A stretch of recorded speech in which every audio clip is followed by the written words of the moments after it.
regular meeting for the City of Angels. Rose, let's do roll call. Mayor Brolio, Present. Vice Mayor Herndon, Present. Councilmember Tiscornia, Present. Councilmember Moncada, Present. Councilmember Sherrado, Present. staff is present. And to pledge allegiance. I pledge allegiance To the flag of the United States of America and to the republic for which it stands, one nation, under God, indivisible, with liberty and justice for all.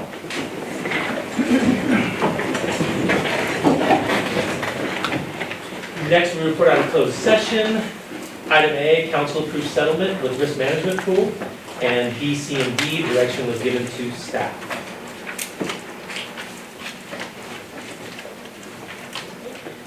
Next, we will go to approval of the agenda as posted or amended. I need to hold, item 7C.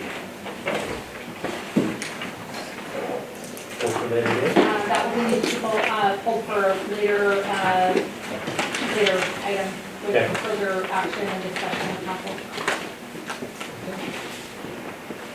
Okay. Is there anybody else? Make a motion. Do you have to Would go I- comment on that? Is there any public that want to pull anything, or anybody else? Staff, moment? Deb? I didn't hear the item number being pulled. Item C. 7C. 7C. So I'd like to pull item 6C.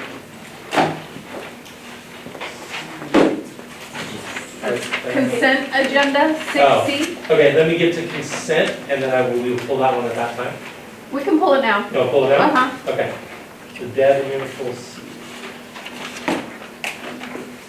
Okay. So with that, I'll look for approval of the agenda as a whole. I'll make the motion to approve the agenda as amended. Is that a second? I'll second. All in favor, say aye. Aye. Anybody opposed, same sign? Number 5 is public comment. The public may address the council on any item of public interest not otherwise on the agenda that is in the jurisdiction of the city. No action may be taken. Matters to be addressed may be referred to city staff or placed on a subsequent meeting agenda. Speakers are limited to 5 minutes per person. Is there anybody in the room? Who's first? There's a sign-in sheet up there too, should you want or like to sign in. I will, I'm not afraid. Thank you.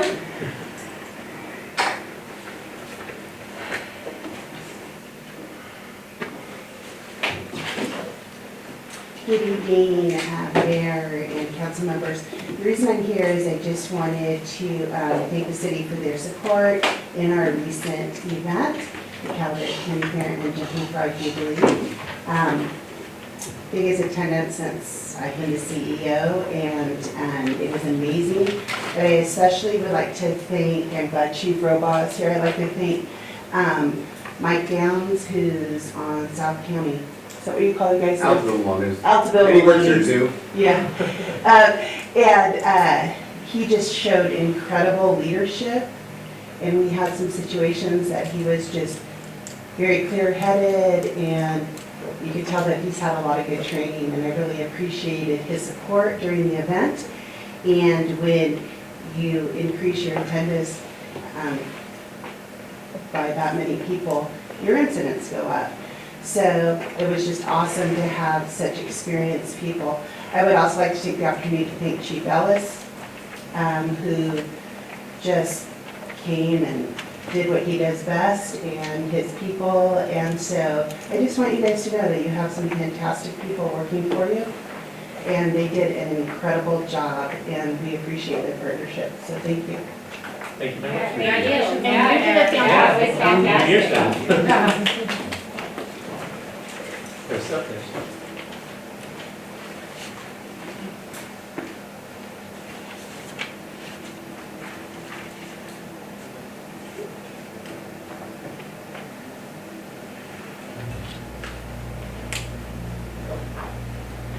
Mayor and City Council, I just wanted to be able to give you guys flyers for our upcoming farmers market on Friday.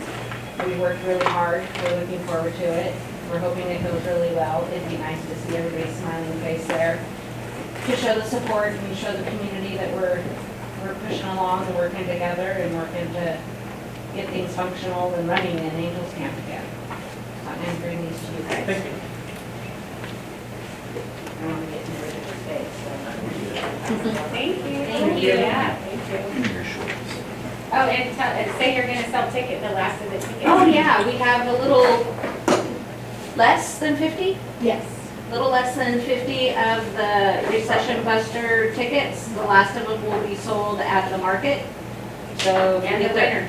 get there early, and then I understand you're gonna announce, Yep, Jessica called me up and I will. yeah, you're You're gonna there announce the tomorrow? winner. We really appreciate it, so it should be a lot of fun. When's the winner ticket be? Around 7 o'clock on Friday. Okay. And you Yeah. don't have to be present to win, You do correct? not have to be present. And how much are they again? $20. Thank you. Thank you. Any other public comment in the room?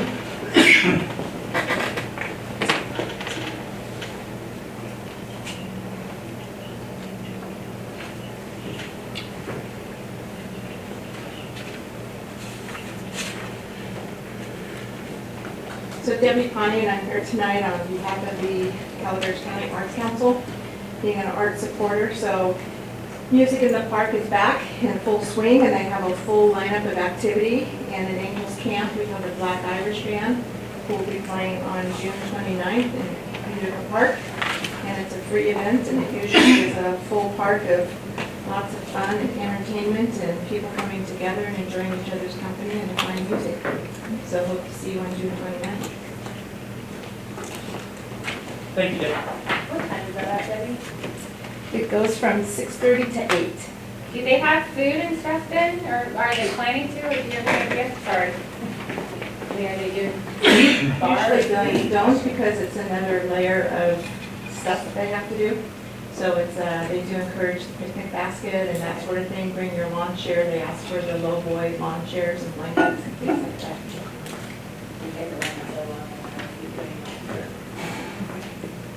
Any other public comment in the room? Rose, I'll turn to you for anything online.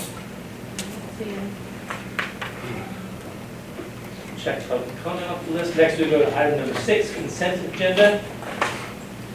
Is there any staff or public? Debbie, you pulled item C already. I think I need a full B. That wasn't there. Okay.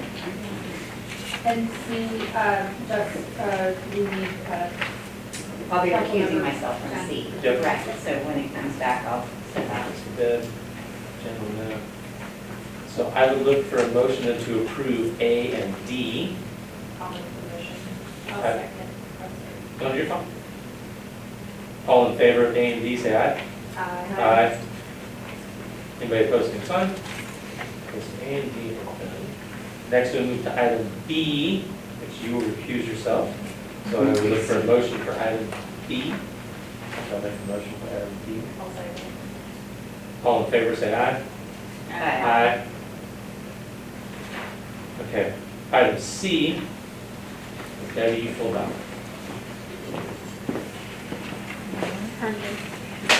Jen, you gotta excuse yourself.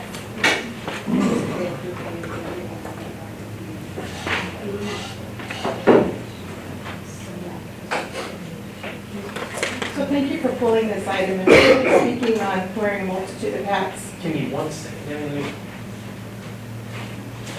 flip and pull. Okay, go. Sorry. So as a former city council member and mayor and board supervisor, still continue to be a homeowner here in Angels Camp, I really feel strongly about the public process and participation.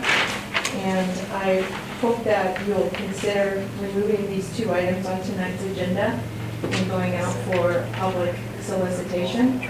I know that there has to be some information through public notices and notification of that, and I think there's opportunity to do some social media outreach and website, and perhaps a flyer or 2 that gets out in the community so that the community know that we have 2 openings on the planning commission in hopes that we can get some applicants for this council to review.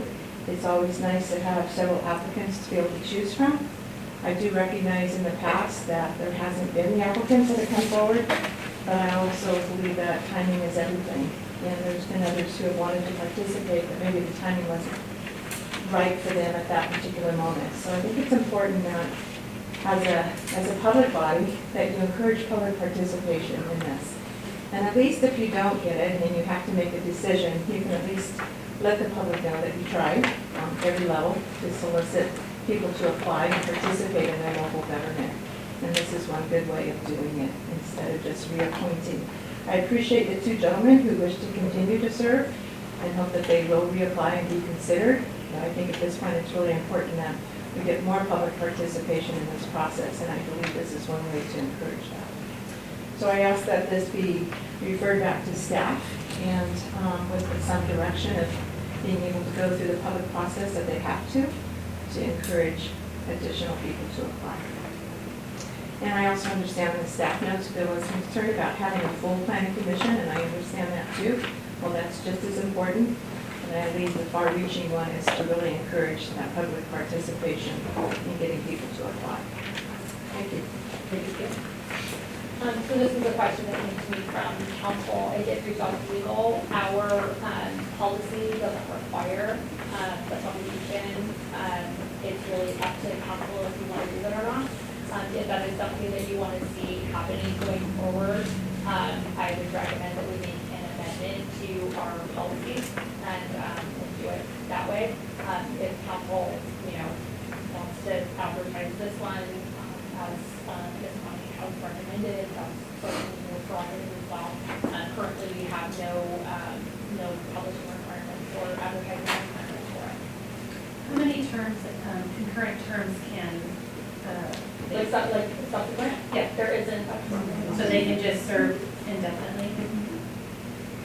And so when it says here that we've got a vacancy coming up in 2023, June 2023 and June 2024, if those commissioners want to stay, they can just, they'll just be reappointed as these So it's really up to council how you want to see that process before. And then you can certainly take direction and modify it or help. So we have 2 terms that are expiring now in 23 days, correct? Yes. So, yes. Gary and Joe. Right, so are we going to round up applicants in 23 days? Or we just extend them, have it be a vacancy, or they fill in until you, how do you do that?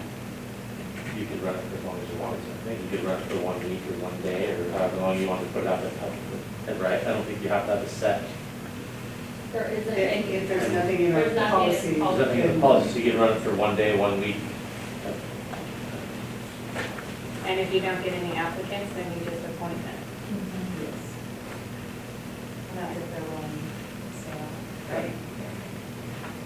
And I'm trying to think, I don't think we ran anything publicly last time. We just kind of word of mouth told whoever wanted to apply. We did for Joe Whittle's position. We Right. posted on the Oh, website. did we post on the website? Yeah, Okay. yeah. But not I the couldn't- other. No, Right. Well, the other one was 3 years ago, right? correct. We probably, that's when he started, we probably did the same thing. Right. So.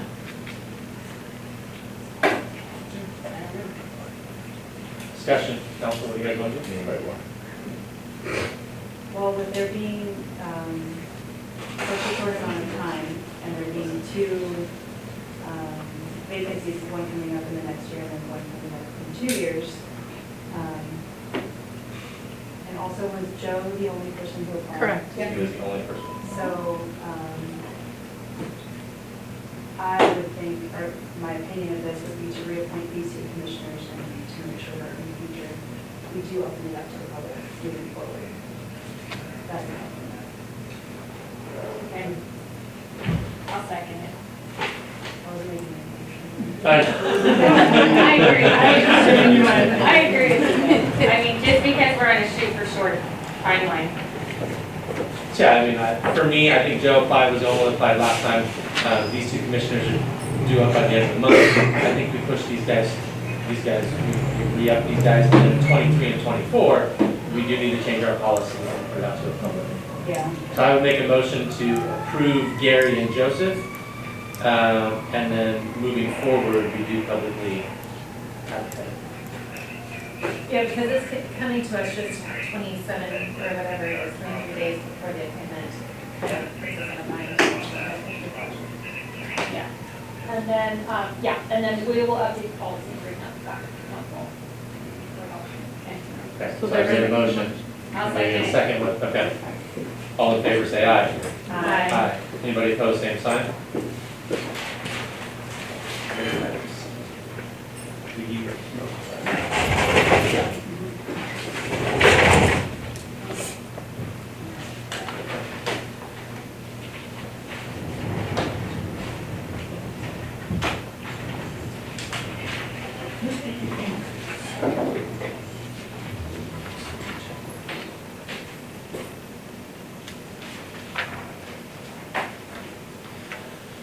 Okay. Item 7A, Resolution 2022-25, declaring intention to form landscape and lighting district number 2, Greenhorn Creek, to replace existing lighting and landscape and lighting district number 1, Greenhorn Creek, Rebecca Nealon. Hello. Hello, how are you? Good. So I don't have a presentation for you, and I'm sorry, I missed my presentation last time, but the comments that came out after my presentation were pretty substantial. We went back to SCI and we did address those 2 comments. They revised the report, the analysis substantially, requiring us to bring it back to council for approval this evening. If you approve it this evening, we'll be able to mail out the ballots on the 18th. So I apologize, you missed it. We, a year ago, we started this process to try and figure out what was wrong with the LED, how do we fix it, and it's really been an incredible year, working with a fantastic community. And we've figured out what the LED needs to do, and we've communicated that to the community. There's some fantastic materials out there. We have a website that everybody has access to. We're working right now on one last hard copy mailer that will go out to every single resident. It's basically the frequently asked questions off of our website and a letter that was put together by our volunteer ambassadors. Just asking everybody to go visit the website and ask if you have questions. So it's been a tremendous community outreach for this process. Lots of questions? I'm out. I have 30 cases. Oh, yes. You mind? Staff questions? Public comment? I'm new, I don't know what's going on. Step up to the podium, my dear. Oh dear. State your name. Yes, there's a sign-in sheet as well. My name is Sharon Vidal. I live here in Angels Camp, Country Lane Estates. It was something about landscaping, to redo landscaping. Yes. It's a lighting and landscaping district in Greenhorn Creek, so it specifically impacts the Greenhorn Creek subdivision. Okay. They self-assess I'm not- themselves. Yeah, I'm not part of that, I realize that. But are we considering in this landscaping the lack of water that we have? I don't know. If you're putting rocks in, I don't know.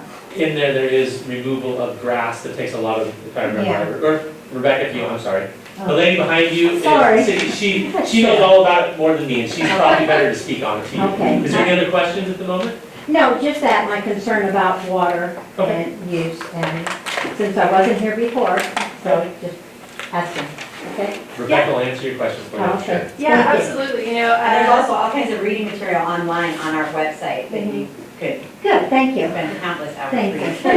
you. It's all Okay. very fascinating. No, so one of the things we did, they've been assessed at a certain level, it hasn't increased in 20 years, obviously that needs to increase, and so before hitting residents with a giant increase in their assessment, we're also looking at ways to save money. So even before we knew that this summer was gonna be another terrible drought, we were already looking at ways to cut costs, and one of them is just maintaining grass. It's so phenomenally expensive. I had no idea how expensive it was before I started this process. It is over twice as expensive as a very beautiful formal landscaping planting bed. So that is a huge cost savings for the group, but now we also have the issue of water savings. So in my polling of the residents, that was the one item that was almost a unanimous, yes, please convert this landscape, convert the grass to be drought tolerant. So we will definitely do it. Thank you. You're welcome. Any other public comment out there? Online, Rose? I'll move it back to council. So I will make a motion to approve 22-25. I'll second. All in favor, say aye. Aye. Anybody opposed, same sign? So, one. Oh, get rid.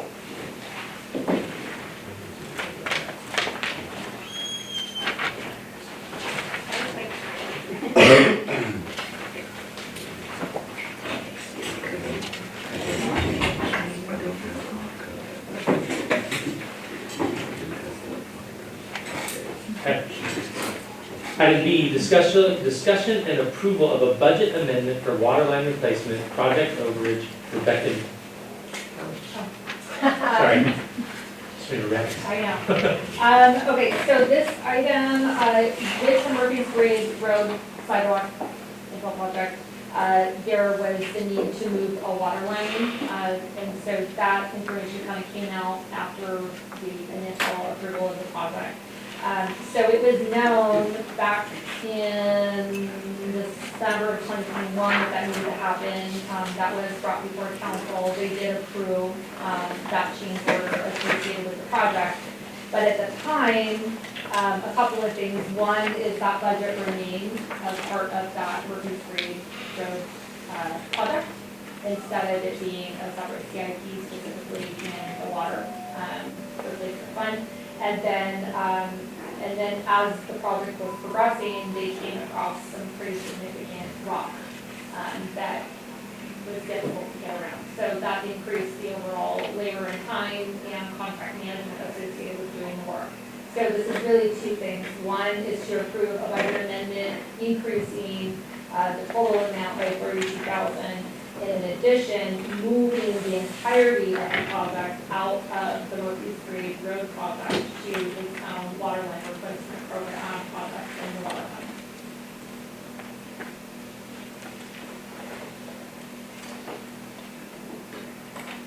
So we're gonna move the entire 300,000 into the water line replacement project. Yeah. So the total amount that gets put in there is roughly 300. 301.1. Rebecca, I know I had a list of questions earlier that I talked to you about today, but is this project, this portion of the project is complete? The water line replacement? Yes. 100%, like closing it out, done, okay. All right, any other council questions? I have a question. Yeah, Was this go. money originally coming out of the federal? No, so the federal was specifically for that Murphy's Bridge project. This was specifically, basically coming across the water line, which is our infrastructure that needed to be moved. So, it was a coordinated project, but the funds available are specifically coming from our water CIP fund. And it is completed. That is my understanding unless something blows up somewhere. Yeah, which, no, we haven't Well, I had guess issues on that. I have a question because it's the same contractor as the Murphy's Grade Road project. Yes. And the Murphy's Grade Road project is not yet complete, so But should the they not water line remain together for a little while longer? It's not the contract, it's the funding. So the funding has to be untangled because we need to make sure that what we're providing for Caltrans has Is nothing to clean. do with water, yes. Okay, but the contract is still tied. It's still tied together, And we this want- is just a okay. budget I amendment understand. to move it out, yeah. Council questions? And the 300,000, is that over budget again? That was what you had originally approved as part of And they the met total that? Murphy's Grade project. Oh. So the Murphy's Grade project was Murphy's Grade and water line replacement. So this is moving water line replacement out of the Murphy's Grade Road project to its own project. Which when we did this before, we had to move some of those funds out of the future water project. Okay, we moved it off the target. Yeah, we did. Yes, we moved from one to another. That's fun. To a Out of a water. It was identified in the CIP. CIP. Right, so So we we had had to kind something of for pull the it. future that we pulled Right. to now. We had to fund it differently. Correct. Staff questions? Any public comment on this? At this moment, then I guess I would look, or how we, okay, how does this one? We're just gonna do the budget adjustment, You're gonna approve the budget. just approve the budget adjustment. So I'll make the motion to approve the budget amendment of 32,000. All in favor, say aye. Uh, Aye. Anybody opposed, same sign. Can I pause for a minute? Yeah. Nate, can you help me? Where's Nate? It's on a. Oh, come here real major quick. call. I don't know anything. I just need to collect this information. Well, I have, Nick, Oh, she needs power. Yeah, where's it go? over there. See the light? Well, why didn't you just get it? Full service fire department. Right. My cat's stuck in the tree. We can't do that because, we've done that before and it's ended badly, so we're in trouble now. I heard you say get something out of the light post. Oh, boy. Yeah, That's a story. Thank you. Thanks, John. You're welcome. That was all right. I wonder why Nate didn't answer. Oh my God, give me power. Item C, we pull for later. We'll now move on to item D, discussion and direction to award contract to CSG Consultants for building official plan review code compliance. Rebecca, you're back. Okay. So, we, have a extended contract with Kim West, and it's been extended twice. Once prior to me coming on and once I came on. And that second extension ends in this fiscal year, so June 30th. It was discussed at that time, we really need to go out for an RFQ for services, so that was issued on April 4th with a closing date of May 6th. We utilized public purchase for that advertisement, and we received, just over 4,500 firms received the the notification based on the classification of the proposal, and 37 firms downloaded the RFQ document. That's kind of the beauty of public purchase, is it's all data, and get it and hold it and look at it. Of the 37, 3 ultimately responded. On May 27th, a panel of 3 reviewed the proposals against RFQ scope, the statement of qualifications that were submitted, and then we rated them based on the proposals. The panel included Amy Augustine, our contract and planning director, the Calaveras County building official, Oliver, who was kind enough to come over and help us, and myself. The 3 respondents to the RFQ was Shum Sparta Associates, West Consulting Group, Inc., and CSG Consultants. Based on what they provided, CSG was the only respondent that had a fully developed code compliance and enforcement department, in addition to local staffing. And that was something that the council and the RFQ was looking for. We've had issues historically where inspectors weren't very local, and so either it was timeliness to get them up here, or not understanding our culture and all of that. So, the billing structure, I did believe that at the time this went out, we were thinking that we were gonna possibly have to change our building fee to separate it between a plan check fee and a building inspection fee. But FEMA helped go over that, and it looks like the sheet I was looking at was just missing the second one, so we're gonna be good with that. They have a little bit different fee structure where their plan review fee is a percentage of the plan check fee versus, versus the fixed amount. And then they have one change that they wanted on the contract template associated with some indemnity language, and I had legal review that one addition they wanted to make, and I just got that back today, so CSG is reviewing it. Based on that, we would be able to bring a contract to council at the next meeting on June 21st, and they would start July 1st. In terms of code compliance efforts, the nice thing with CSG is, number one, they have experience with code compliance and code enforcement, but more importantly, they're specifically dealing with another agency that hasn't had any semblance of code compliance in about 20 years. And so there's some similarities there to us. And so they're working through, how best to handle that. And really, it's a focus on education and outreach. For the most part, code compliance is just most of it. About 80% is just a lack of education and a lack of knowledge of people that are out there. So it's not kind of hitting them with a hammer, but it's just making sure we're engaging with them and just education. So they have a lot of experience in that. They do have an inspector that would be working between Sonora and the City of Angels. And so we would give them 2 days a week or if we need them. Plan reviews would be done a little bit differently. Currently, we have plan reviews happen if they're simple in-house with the current inspector through Interwest. These would go to their CSG's plan review department and then would be reviewed from there. However, the maximum would be 10 days, but if it's something simple like solar or something really simple, they can get about a 3-day turnaround, which is about what we're getting in a rough case scenario right now.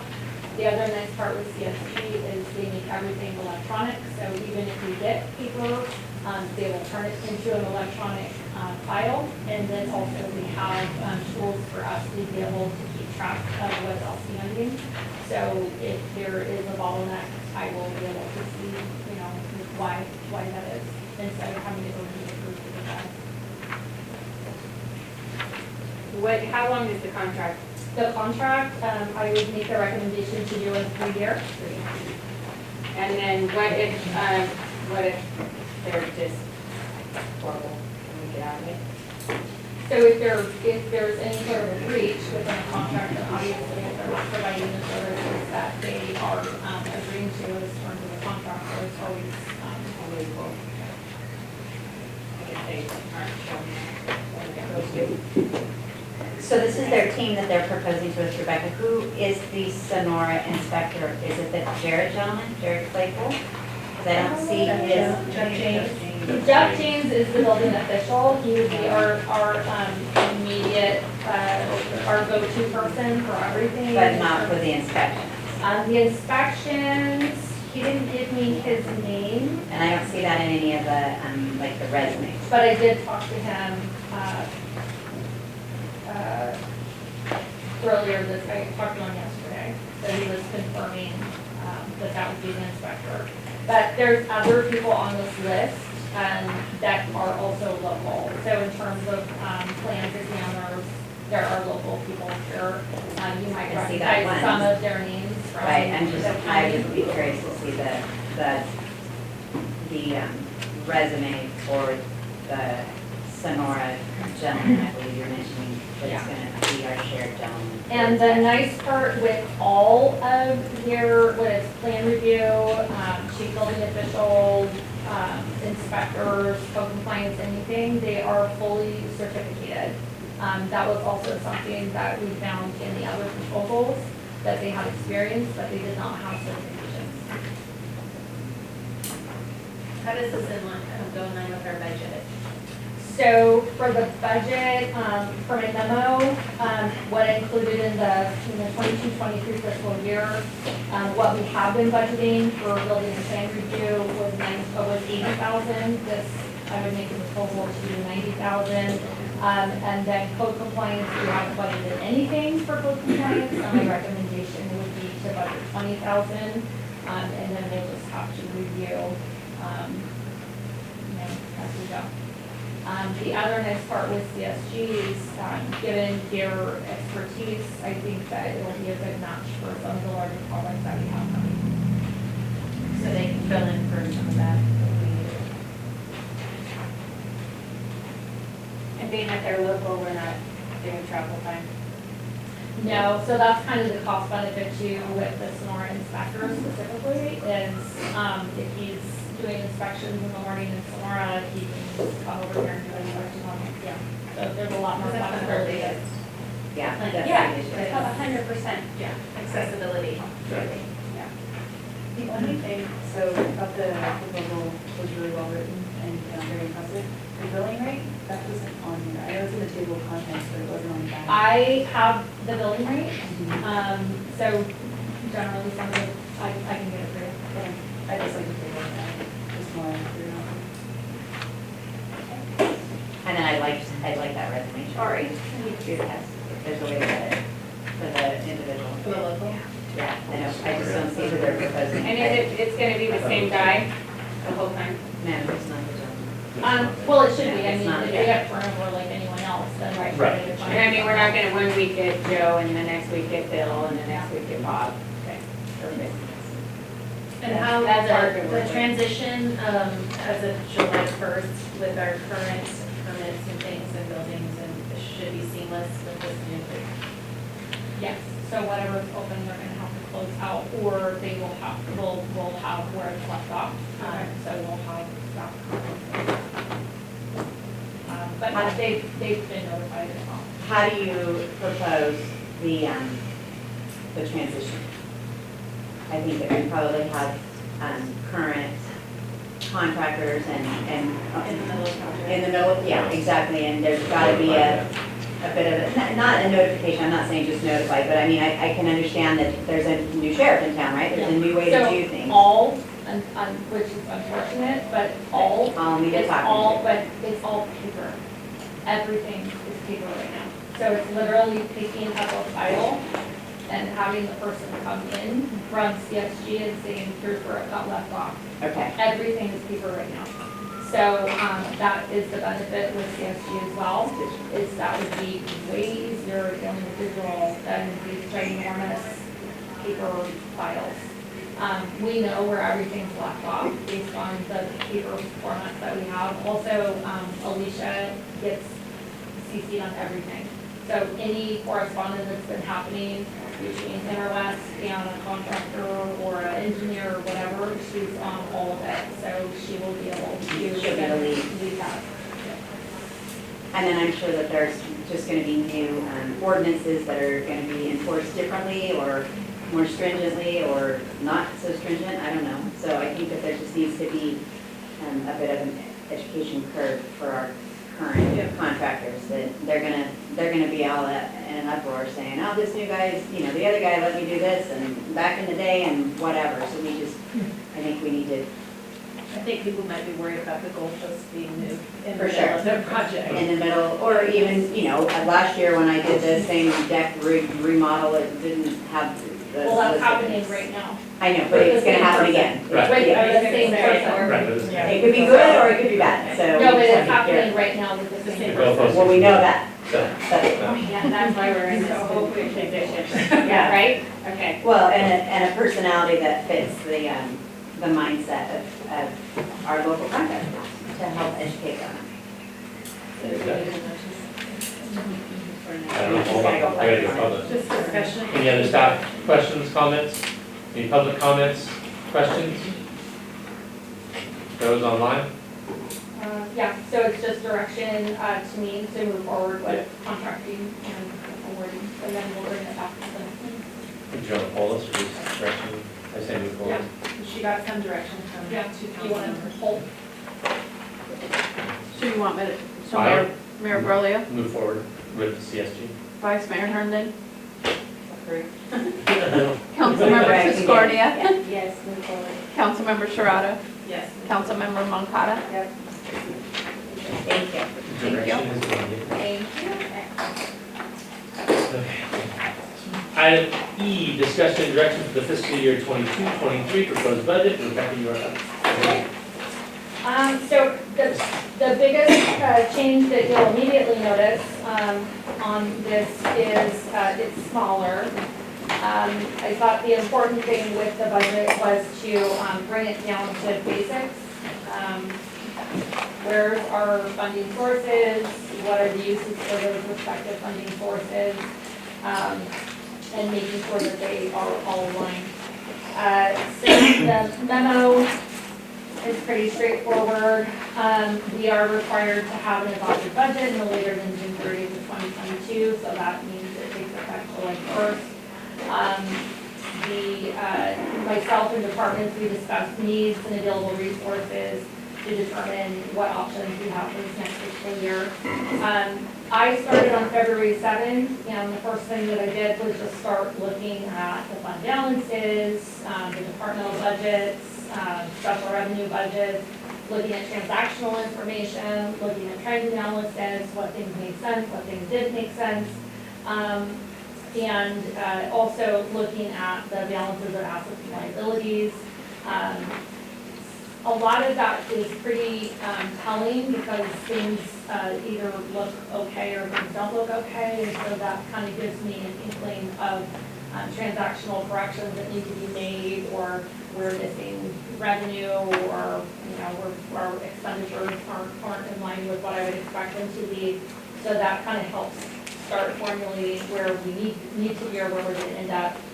I also looked at all of the external banking information because we don't just have our U.S. bank, we also have Mechanics Bank, we have multiple accounts at Mechanics Bank, and that was what was brought forward earlier with UWPA reserves sitting in an outside account. So we're going to bring that information in. So with all of that, there's a lot of changes in this proposal. So in terms of governmental accounting standards and generally acceptable accounting principles, you only want to have as many funds as you need, and you only want to have so many departments for what the benefit is. Once you start having too many departments and too many funds, you lose. I think the original intention is to make things super transparent, but you actually cause a lot of confusion. And so there were way too many departments and there were way too many funds. And so there is a lot of consolidation in this proposal. The budget itself, it has a very strong financial outlook right now. We're recognizing a lot of carryover from the prior years. I'm being conservative on grant funding, meaning if I don't have an approved grant application in my hands, it's not in here. If it's an application that's out there that we're crossing our fingers and hoping it comes through, it's not in here. We will bring those forward to the council once we get confirmation that we're going to get them. And then we've also talked with staff, continue to try to get grant funding, and then we'll put a whole proposal back and bring it back to the council. And then it is really important to align funds with activity. And so you're going to notice in here there are some expenditures that are higher, and that is largely due to spending cash carry on one-time projects or equipment. So when you read through here and you see the term fund balance or cash carry, it basically means there was a surplus in the prior year in a particular fund that it just stays in that fund. And it just rolls over to the next year and it keeps rolling over, okay? So the general fund, really when you look at our budget, it is separated between the general fund, you have special revenue funds, you have capital funds, debt funds, enterprise funds. I didn't include any fiduciary funds because you don't have control over them. We house them like for LAFCO because we're providing treasury services. The council has no authority over those funds. So what is in here in this proposal are funds that you have authority over. Okay? So the general fund is the city's largest operational fund.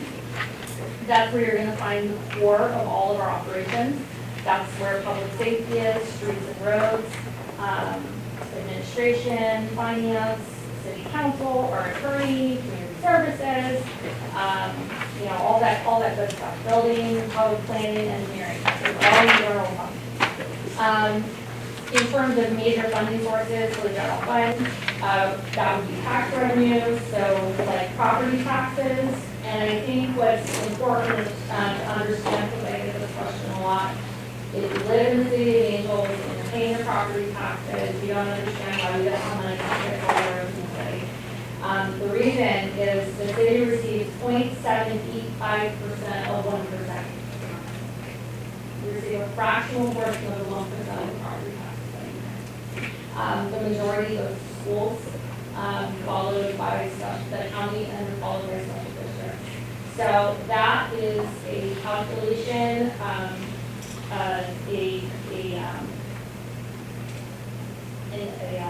apportionment calculation that was developed in the 70s related to Prop 13. So depending on what the size of the city was back in 1970, or whatever year it was, that's how that number was developed. So that's why the pass has a much larger percentage because that was a very large populated area back in the 70s, regardless of what the population is today. So yeah, we don't receive a lot of the property taxes back. Is my point. We have franchise fees, we have transit occupancy tax, we have state and county distributed revenues from sales tax, which means the local sales tax in addition to gas taxes, supplemental law enforcement services, and Prop 172 for public safety. But whether those sales tax are, are percentage coming here locally, or it gets a portion from the state or other distributed programs that are sales tax related, not the local tax. We have licenses and permits, such as business licenses, plan reviews, building inspections. The theory is always, well, those fees are there to recoup the costs associated with that. They never are. So there still is always a pretty high percentage of building and planning costs associated with providing those services that is not funded with fees. There is a general fund piece there. And that's pretty common. Councils want to try to, councils and boards want to try to keep those fees low first in order to get growth and not prevent people from and then we have service charges and we have interdepartmental transfers.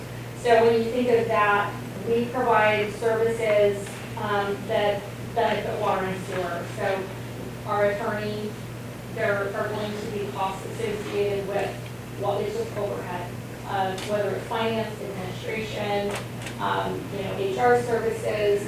All of those are also being, provided to water and sewer, so we do pay for an overhead rate. That's the 11% transferred in on your pie chart?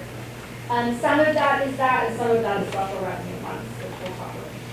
So our largest source of general fund revenues is taxes, sales tax and DOT, and property taxes. So the general fund has a pretty healthy fund reserve or fund balance or cash carry, however you want to call it. It's been building for several years.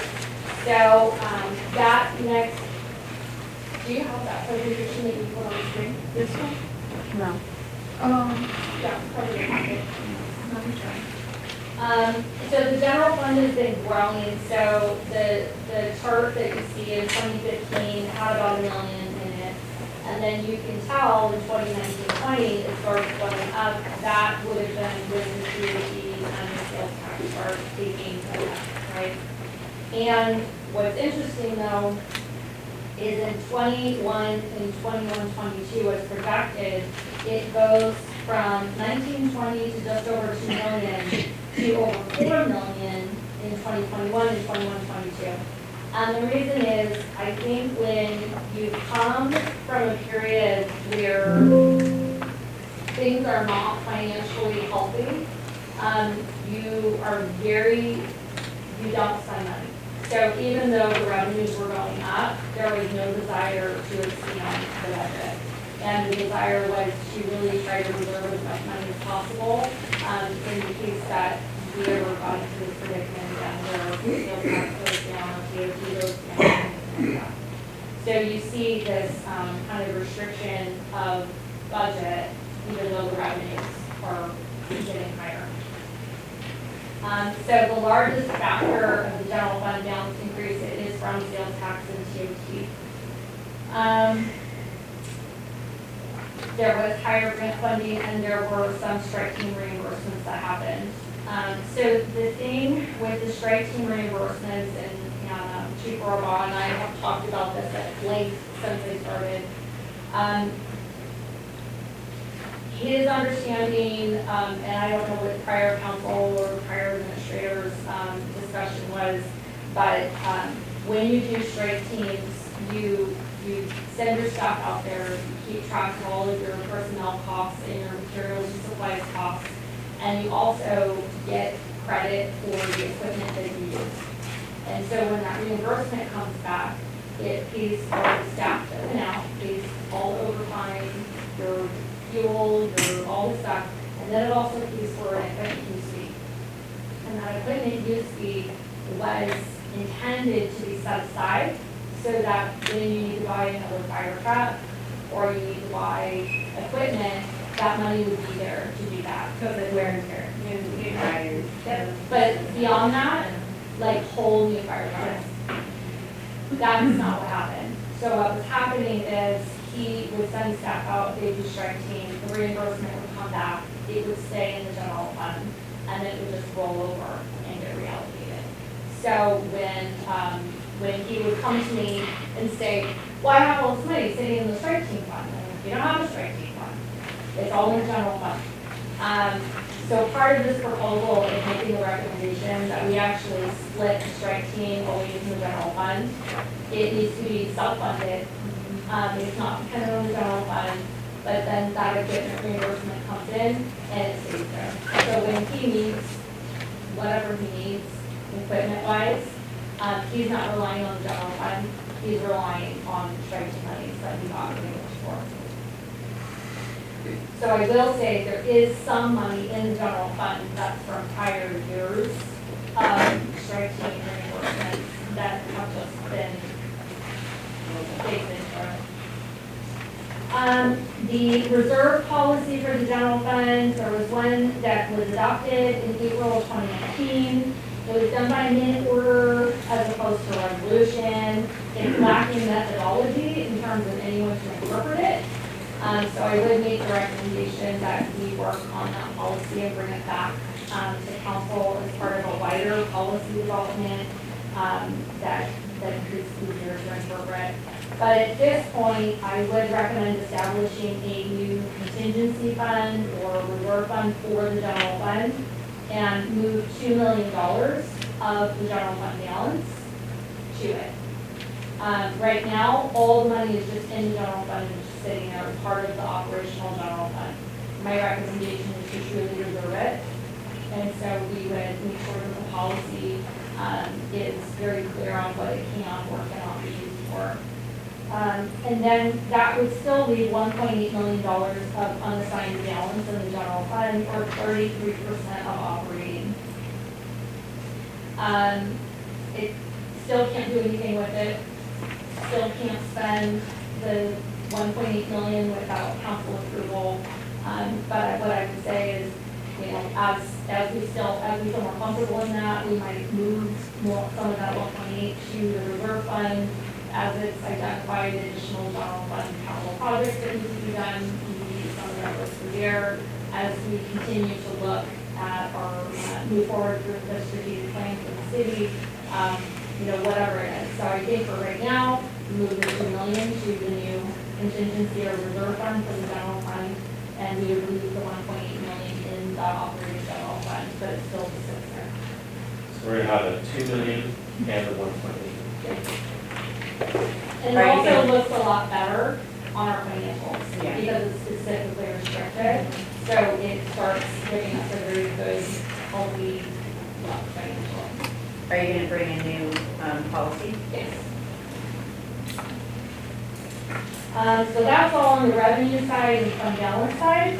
On the general fund expenditure side, obviously our if you split this circle in half, public safety takes half of it. That's your fire and that's your police. That is very common. That's not a city thing, every birthday. So here are some important details in this proposal. We have talked in previous discussions about, what do we do with Old City Hall? I have sat in the permanent temporary building now for 4 months. We have to put money in that, or we have to put money in Old City Hall. I think that regardless of what you do, you're gonna have to put money in something. I think that the modular building is a perfect fire, police, EOC training center. It's not a great city hall. How it's configured isn't great. If there is a touch of wind, it sounds like the roof is gonna blow off. If it rains, water literally sheets down on the inside of the windows. I'm sure there's mice because there's droppings on all the windowsills in that building. It's starting to sink in places, which is why the front door will not open and close correctly. There's other doors that are having issues. So whether you want to put money into a temporary permanent building, or if you want to put money into the Old City Hall, that's really up to the council. But I would recommend actually investing in the Old City Hall and moving City Hall back to City Hall. It would mean we have to gut it, we don't need a bathtub. It would mean probably adding onto the side so that we can have planning and building in there. We would reconfigure things, but I think it makes more sense. It's more central to the public. Most everybody ends up going to the police station looking for City Hall as it is right now. And we talked about, moving towards where fire and police can be in that one area. It just makes a lot more sense in that. Question, it's a bigger picture on that. So with the emergency services campus, that's what I dated, I don't know if that's what it's called, but with that campus, then what happens to this station? Because it was my understanding that this station would then become possibly City Hall, but that's just rumor, I don't know. And then that still is a superfluous building on Main Street. Well, my thought is we still have a ton of need for storage. We still need somewhere where we can have council meetings, where we can have, if we need a warming center or a cooling center or anything like that, that still makes more sense for here than there. And there might be times where, I don't know, Chief, if we would ever have to staff this, because it is kind of having the center of all our fire department being the other side of the city, but anyway, I just wanted to throw that out there because I like the idea of having it still for council meetings or for emergency needs. But I think for emergency needs, but more of a public, away from police and away from fire, like actual physical operations, but something that's available. And, this need would be something that we could, similar to us renting a few cars, maybe we could rent this out for conference rooms or whatever. But we're also in a pretty significant need for physical storage for files and equipment, that we don't have room in modular. Everything is a lot of stuff's getting stuck over at the police department, which he's loving. And we still wouldn't have space, even in the, old city hall.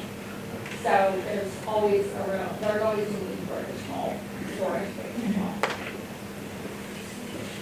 So that would be something I would like to see moving forward. And then it's really up to council whether you want to repair the modular for City Hall or whether you want to invest money in either this building or the other building. We have to do something. If we use it for police and fire, like a training facility, I don't know, would we still have to repair parts of the modular? There are, but there's way more opportunity for grants if you align it with public safety than I've been in the business of repairing portable buildings for 14 years and it's terrible. It's really hard and you're constantly chasing the leaks and the critters and everything else that are going on there. I've lived it and raised money for it for a long time. So I see where you're going on that. The new contingency fund for the general fund that we talked about, creating a new strike team fund for the strike team activities. I want to eliminate all sub-departments for public works into one department. That just eliminates confusion. We would eliminate all cost allocations for water and wastewater for building, planning, and engineering. It just doesn't make a ton of sense unless they're specifically working on water or wastewater. Those would all be direct charges. I am asking for significant investment in our website, network overhaul, server replacement, and cybersecurity. I am increasing building and planning to accommodate planning needs for upcoming projects, code compliance and building inspection plan review. That was also discussed on the last item, which we are going to increase the building plan review budget by 10,000 and 20,000 for code compliance project. That's what it is for. This budget also includes a full year of the additional 3 full-time firefighters. This budget only included a portion. We're also including some fire equipment, but that is guaranteed with some Prop 172 reserve. So we were talking about what's this transfer in, right, of 11%. On page 3, when you would ask them where the transfer in is coming from, it's not just the intergovernmental, it's also pulling money in from Prop 172 fund to pay for equipment, to pay for building or making the range for the police department. But those are not going to be general funded. They're going to come in as expenditures in the general fund with offsetting funding sources from these other special revenue funds rather than accumulating restricted funding. We also, in this budget, have a school resource officer, which would be a full-time resource officer that's offset with reimbursement, but Brett Hart would only reimburse like 2/3. And the general fund would pick up the other third. There is a police vehicle replacement in here, which is new for this year. And then there's also the canine vehicle that was included in this budget. That would be paid for in next year's budget. And then it's an investment in several road-related maintenance efforts throughout the city. Most of those would be funded with allocations from special revenue funds. Quick question, so when we allocate funds for, let's say, the police vehicle, canine vehicle, are we already putting on the schedule when we need to replace that? So that when it comes up in the next budget, in that budget series or cycle, we know? So that's another thing that we're working on, is we Okay. actually have to look at all of our equipment and identify a replacement schedule. Okay. Not just for vehicles, but for computer, servers, all of that. So that's something that we don't have currently, so it is something that we're gonna have to do. Right now, it's wishful thinking. Same Which type of isn't question. working. So same type of question, how are you identifying the roads, for the roads that need improvement and maintenance? So a pavement management plan was actually put together in 2019. Yeah. And so it's just kind of on the shelf. So what we need is, I need it more like a database. And so that each year, we would be able to pick the roads that need to be addressed in a particular year. Because the pavement management system actually classifies the worst offenders. So you would do it, worst. Yeah. But the other thing you have to keep in mind is the funding. So federal funding can only be used on federal roads, and then the state funding can be used on state and local roads. What I am working on also with the consultant from Council of Governments is sometimes we can get federal funding and then swap it with state, and then we get more flexibility on what we can do it for.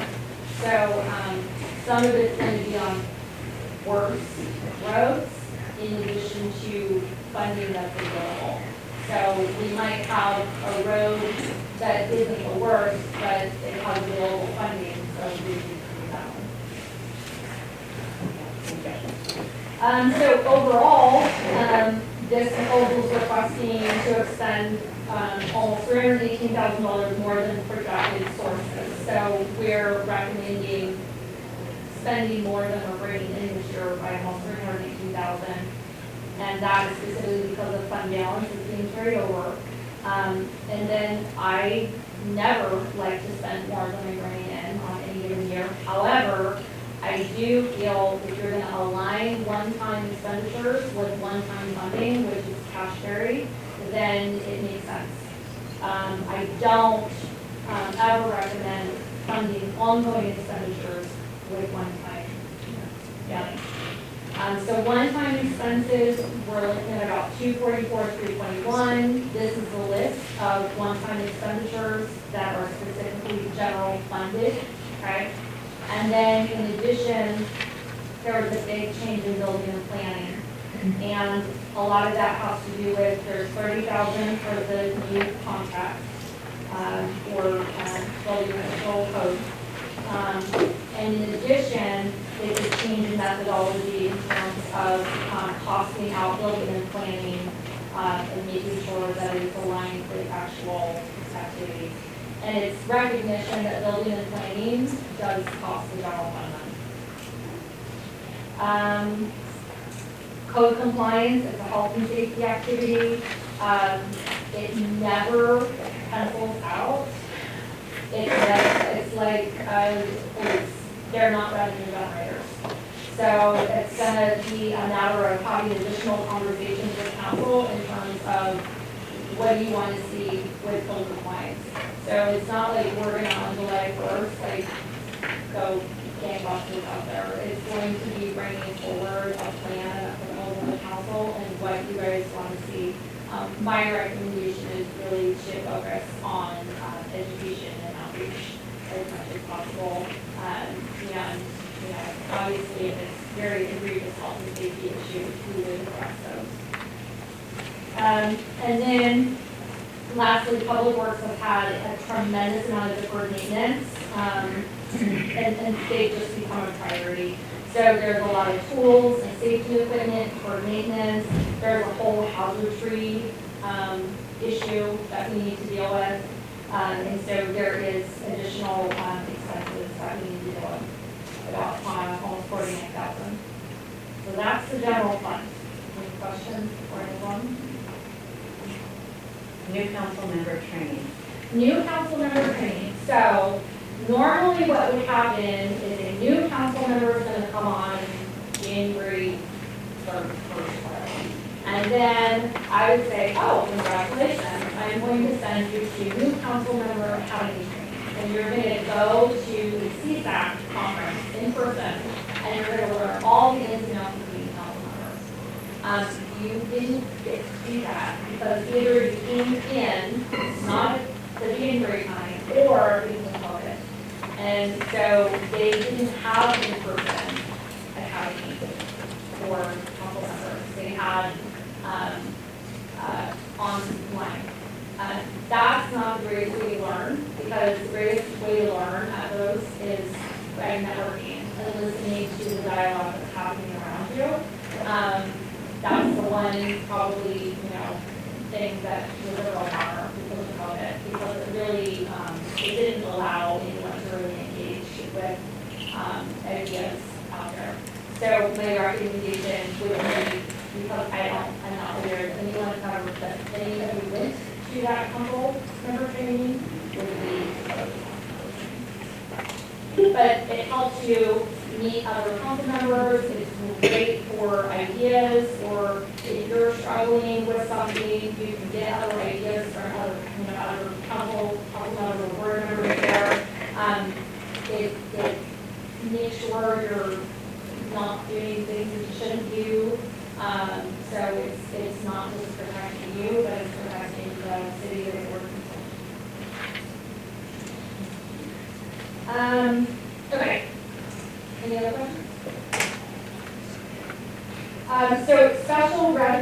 So special revenue funds are restricted funds that, they could be restricted by council, by local legislative action. So you could have said, I want to set this money aside for X, right? And you can't do anything with it other than X. But a special revenue fund could also be, reserved or restricted at a state or federal level. So we have quite a few of those. And specifically for us, it has a lot to do with fees. So we have various fees that get reserved, or we have, state allocated sales tax that gets allocated specifically for gas tax or road funds or public safety funds. But some of the discretionary special revenue funds that we have that were restricted by council are the DOT funds that we have. But the thing to remember with special revenue funds, they're restricted for highly specific purposes. Okay. So for me, I think what's always important, and this is what my practice has always been, is when we have an expenditure in a budget and we have an offsetting revenue, I always wait until the expenditure actually happens before transferring them.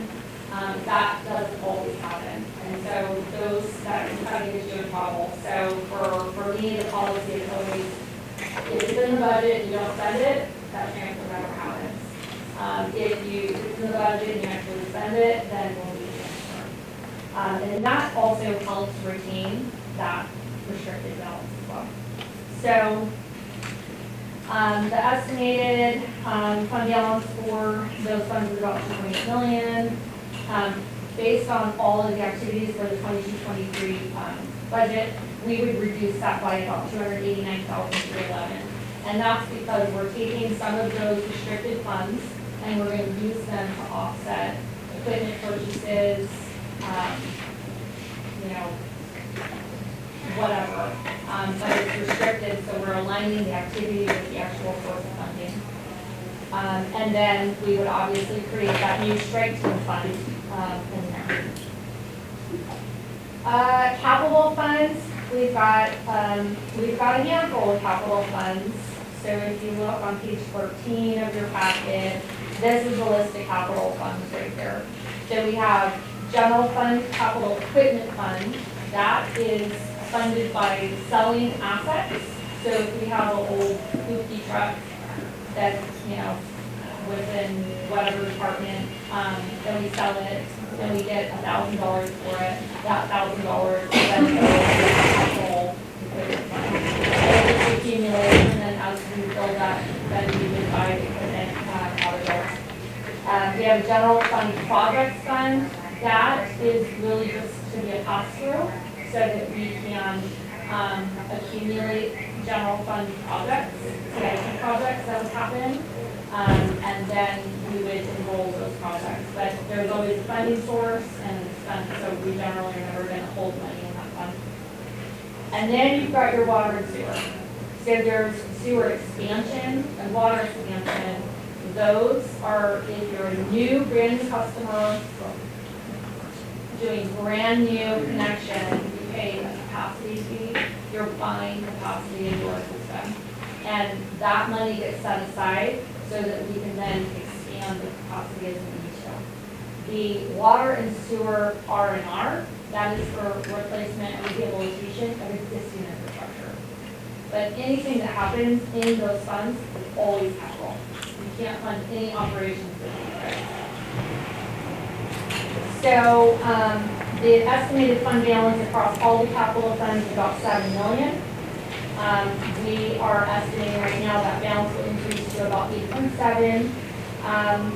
And we do have a lot of transactions we're going through and requirements to close out various projects. And we're working with COG, engineering departmental staff.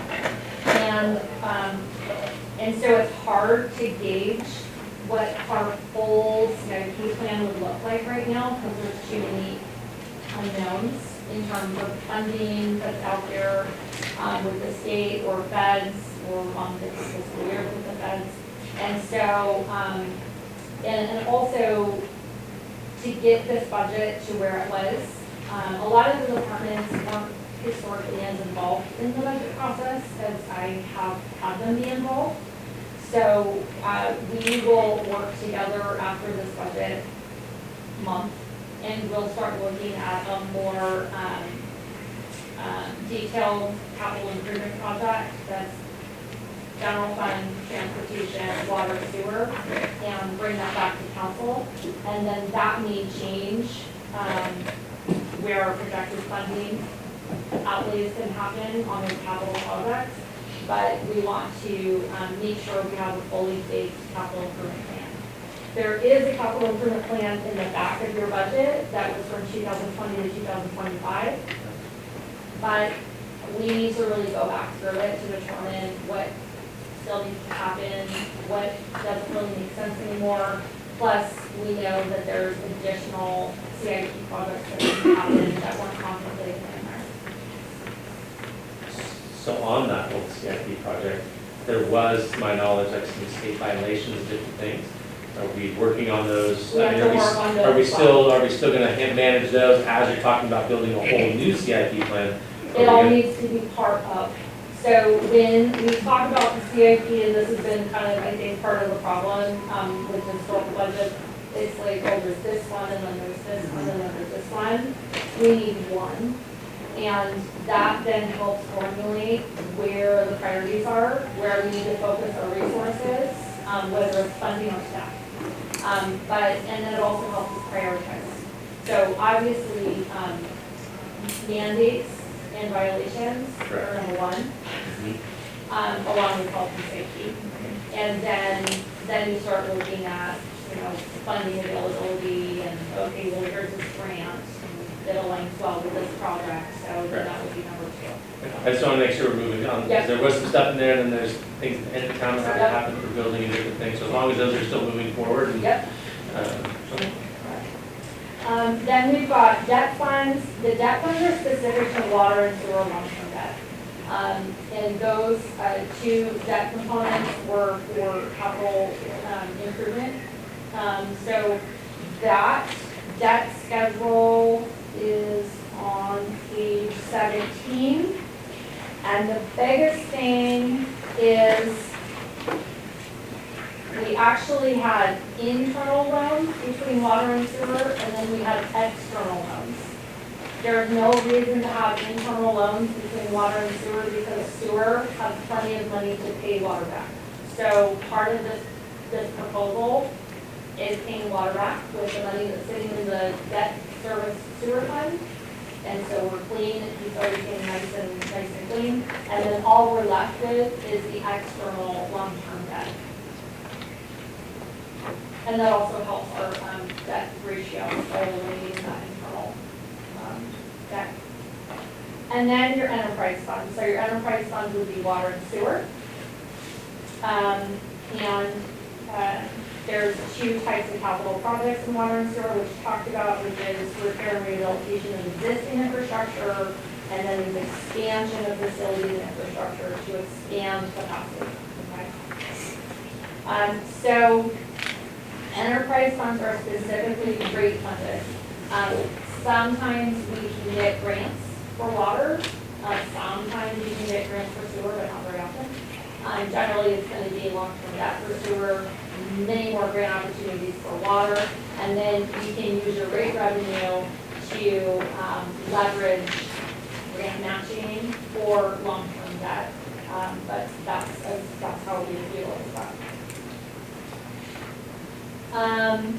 And so between water, which is 1.5, this is an O&M, and sewers is before, there's just over 4.9 million in estimated fund balance.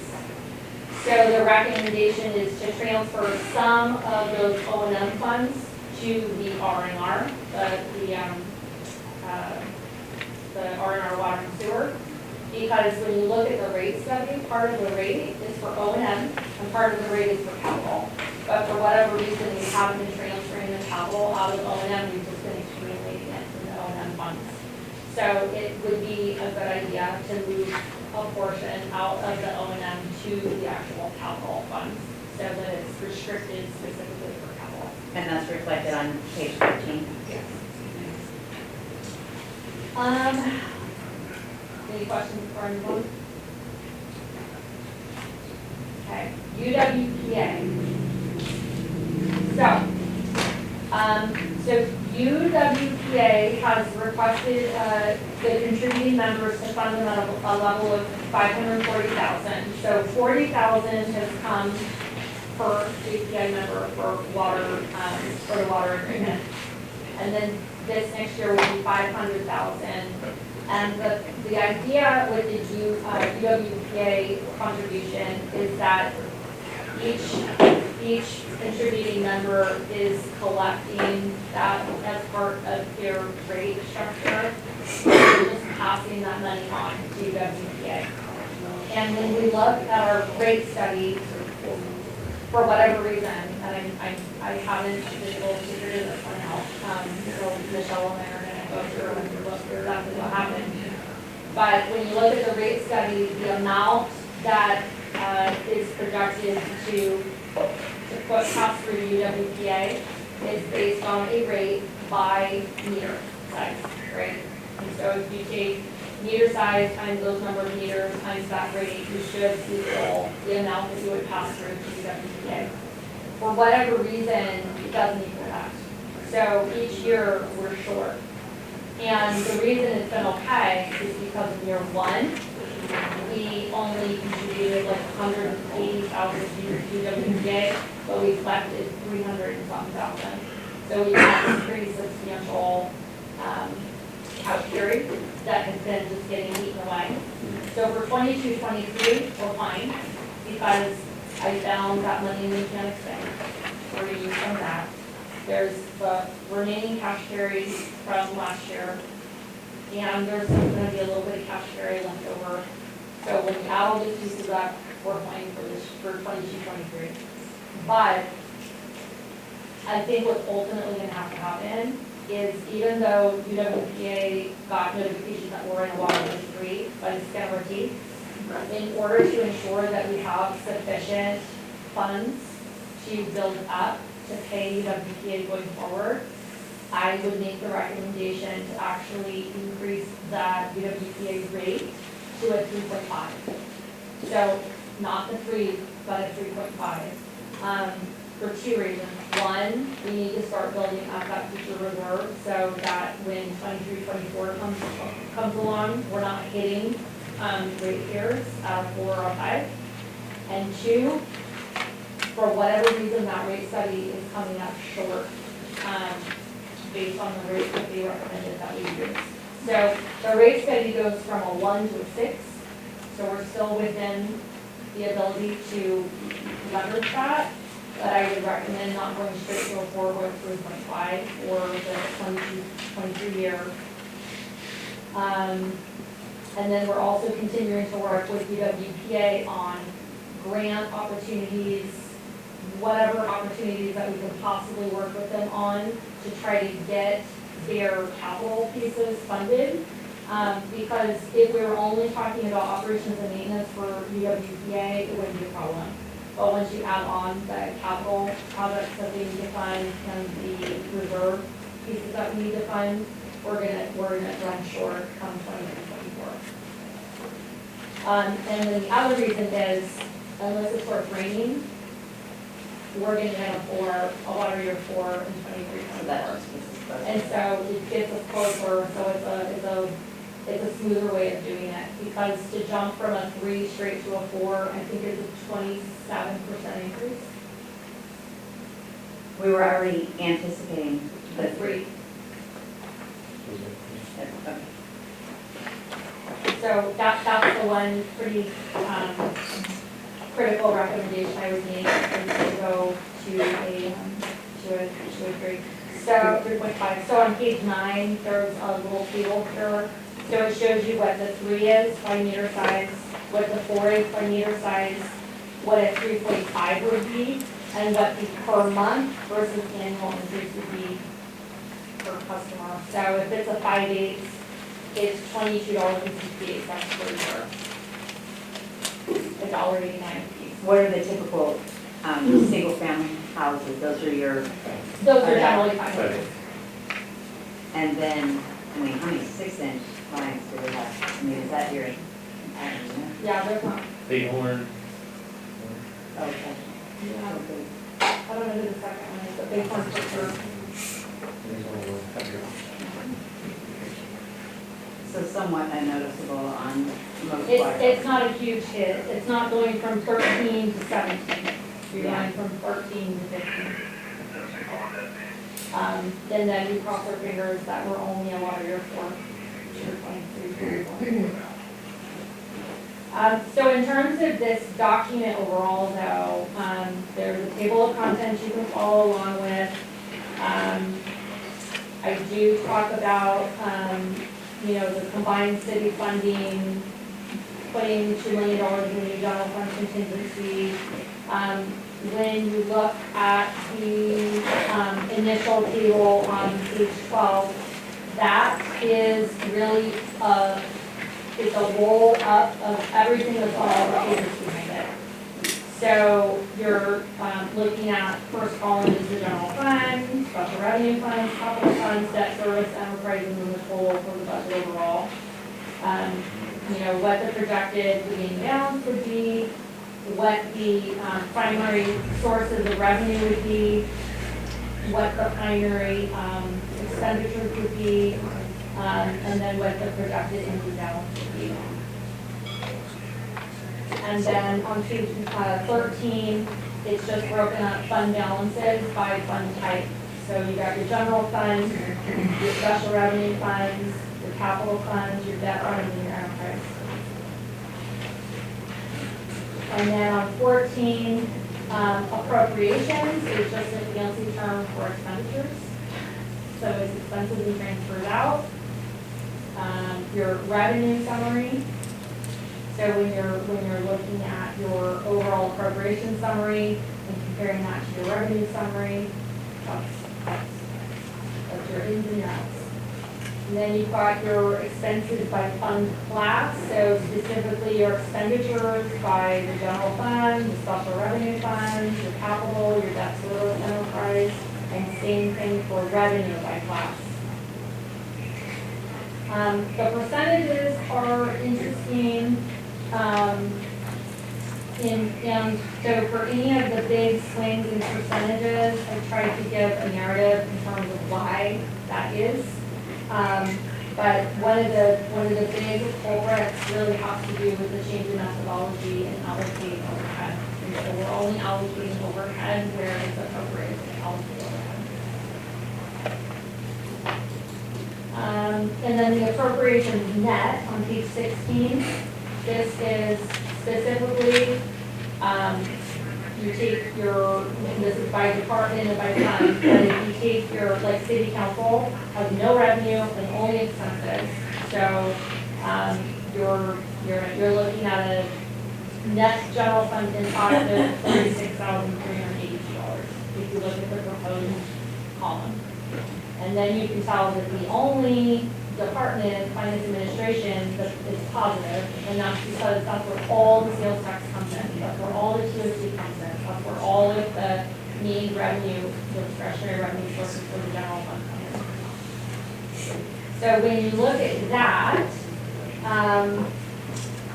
all that detail, again, this is just a roll-up of everything that's behind it. Debt service is on page 17, which we talked about. The only debt is specifically for water and wastewater. We do have one police capital lease on here. The capital equipment list on page 18. This is some of it's general funded, some of it's special revenue funded, and some of it's water wastewater. And that's all listed in here. But specifically about the equipment. The CIP for the general fund. Again, I tried to do a 3-year, but we will, like I said earlier, we're going to firm some of this stuff up based on longer range planning, and then we will bring that back to the council so that it's more comprehensive. But some of this was, we needed to have this in place right now, so on July 1st, we hit the ground running. And you will see what it means when I get to the next page. But we've got like the playground, we've got the beautiful park activities, we've got the police range project, we have some LTF road work and other road repairs that we're gonna do, sign project striping, sidewalk repairs, and then do we fix the city hall modular or do we refurbish the old? And in terms of why we need the water and sewer CIP like ready to go on July 1st is because of the east trunk, Vallecito Road, Easterway, that needs to be going July 1st. We need that. That's the big elbow. That's the big bag. We need that done in order to align with the Habitat project, so that's critical. We also have the backwash handling project, the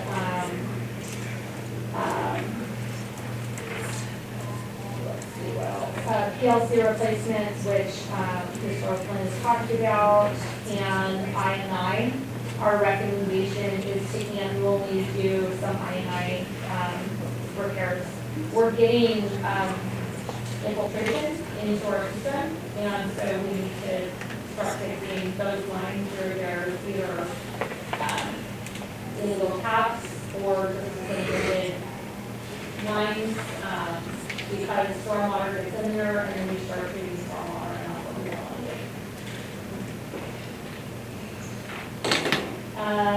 And then from there, that's kind of all the summary information.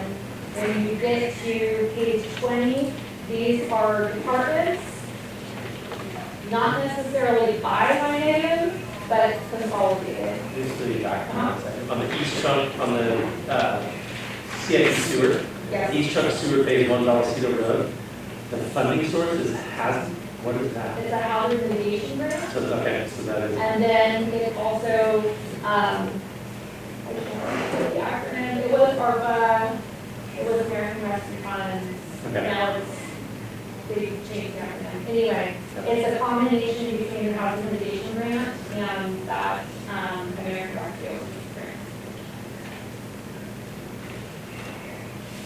So when you get to page 20, this is just by, by department, by line item, okay? So if you look at city officials on page 24, you've got city officials, city attorney, and city engineer. That revenue less expenditures, if you compare that city officials negative 36,382, that's going to be the same number that's on page 16. City officials proposed 36,382. So it's just rolling up, but it's just a way of looking at it. That's the same, I couldn't fit every single general fund department. So that's why it's, from 20 to 24, 25 to 29 is finance, community support, and building planning. So you just keep going until you get to the goals page for the general fund. We'll go on page 34. That's what I'm asking for the general fund, 317, 935. 334, last column, last cell. That's where that number comes from. So if you aggregate all of the general fund departments, what their net impact would be, where that goes. And then on page 35, that's going to our special revenue funds. You're not necessarily going to see expenditures here, you're going to see transfers out here. We're going to transfer the money into the, into the general fund. But you can see where the tax revenue is coming from, whether that's gas taxes or licenses and permits. There's a lot of mitigation fees in special revenue funds. So those are all the special revenue funds. We have several. So the net that we're talking about taking out of the special revenue fund is on page 40. That's that 289,311. So we are anticipating reducing the fund balance across all of the special revenue funds by creating $311. And you can see up above what all the revenues are, what all the transfers out would be, if there's any expenditure. The biggest piece of why this is negative 289,311 is because we received $373,000 of American Rescue funds this year, and we're anticipating to spend it next year. And so I need to pull all that money out to get it to water and wastewater, so we can spend it and do that each time we move it.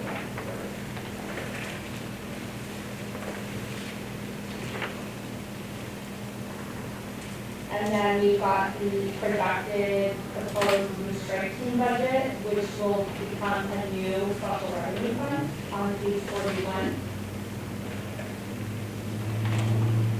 Right now, we just sort of been in net zero, so we would anticipate 250,000 in the strike team reimbursement, 150 for strike team salaries, and 100,000 for capital outlay equipment. Now, certainly, it may only be 50 or 25 or 400. It just depends on what the strike team activities are for the year. And the other thing is, just because we, get, let's say we get reimbursements of 300,000, it doesn't mean John can spend anything over what's in here. Right? We would have to come back to the council, ask for additional appropriation authority before we can spend any of it. And then whatever's left in here gets held within that special revenue fund and rolls over for next year. So he's starting out with actual money in this strike team account? He's starting with zero in the strike team account. Sorry, John. Now, you could take money out of the general fund and you could give him some of his money back.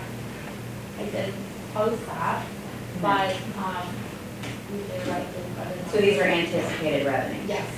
You're guessing it based off of what it was in 21, 22? Do we not have any of the strike team members? We do. Probably. We can figure it out.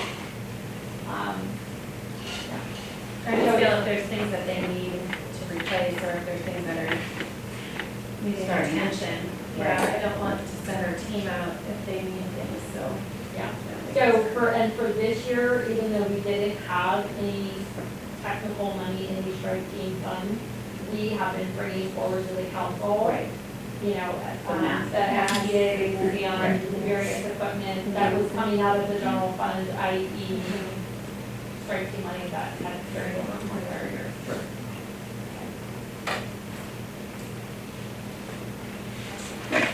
And then the capital funds budgets are from 42 to 44. And really you've got your general fund capital equipment reserve, your general fund projects, your transportation projects, sewer, and water, expansion and R&R. And then debt funds are on 45. Enterprise funds are more comprehensive because that's where salaries and benefits and everything are for water and wastewater. That's from 46 to 48. And then once you get to 49, this is all budget detail by department. So if you wanted to know,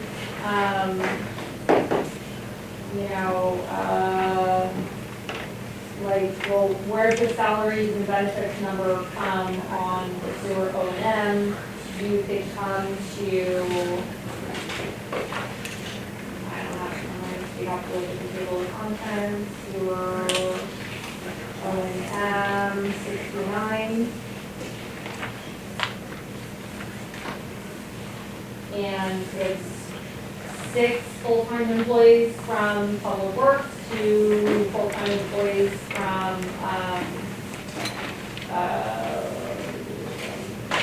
water and or from wastewater. So these budget detail by department are line item detail. They're going to tell you you know, what, computer software is budgeted. They're gonna tell you how many employees, they're gonna tell you, you know, the different contracts that they have with vendors. As much detail as they provided is what's in there. I have a question on videographer and council meetings. There was a substantial increase, and what's the reason for that? So the budget for 21-22 is 3,500. We went up to 4,800 because cost was going up. However, I think that we probably should look at options for videoing the meetings. We have lots of technology now that we could theoretically stream them live. We don't necessarily need videographers to be here. It's additional cost. There would be some initial outlay to, you know, fly the camera. Like, it's literally a camera that's just big, it's a whole thing. And then we already have teams, we will have teams in order to record the meeting. So there are things that we can do. So if that's something that you wanted to do. And then also the thought was if we have any additional meetings that we have to do, longer meetings, whatever it is, then we've got everything. So is that, I don't know, because I like having public access. I mean, they broadcast on Xfinity, broadcast it through Calaveras telephone. It's pretty good transparency. I don't know where we would turn a broadcast event other than on YouTube. But we get that, have a lot more access. And everything's out there for people to check out and stuff. So that's awesome.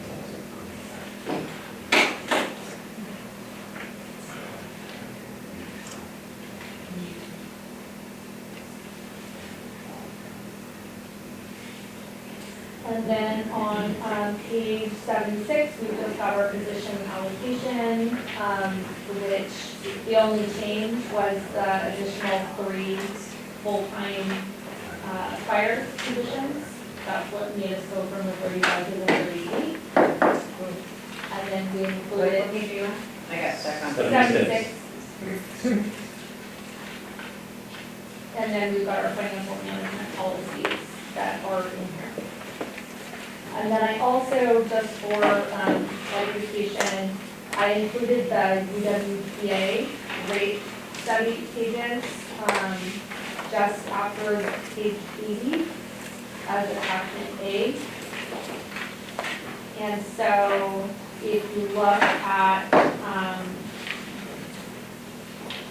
like for 21-22, water year 3 average for 21-22, the UWPA contribution, 429,737. That is what theoretically the collection should have been for this year, and that's not what they were. So we're short. We need to look at why that is. So either it's a flaw in information that was incorporated in the rate study based on the number of years. They put it in. I don't know. People not paying their water That, well, that could be a little bit of it, but there has also been a practice in some cases where people have implemented to suspend their water service, which Like if they're places empty? it was like vacation homes. Oh. So it's not rampant, but there has been a practice for that, which is not actually permitted in our policy, but there is practice for that. I think we also need to look to make sure that if someone upgraded or downgraded a meter size, that the rate went where it needed to. So we need to do some, I think there's a sort of reasons why this is not working. But what I do know is we are historically not collecting as much as we need to going forward. It sounds like it's also proven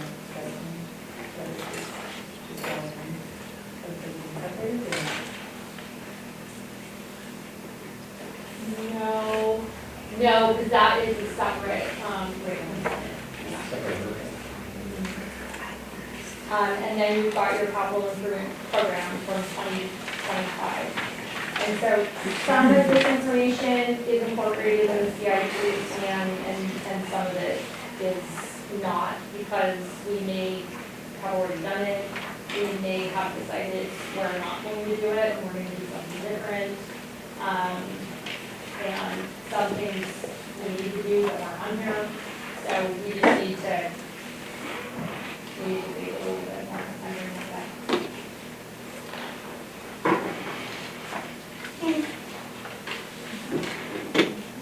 But you should be able to, find anything and everything you need. And the benefit of having a budget framed like this is it's a great document throughout the year. It's just, we all work off the same numbers. Departments know exactly where they stand and what was included in here, so that's from them. And then we always have the ability to look at it from a summary standpoint to determine, are we trending where we should be? It's a really helpful document altogether. And then,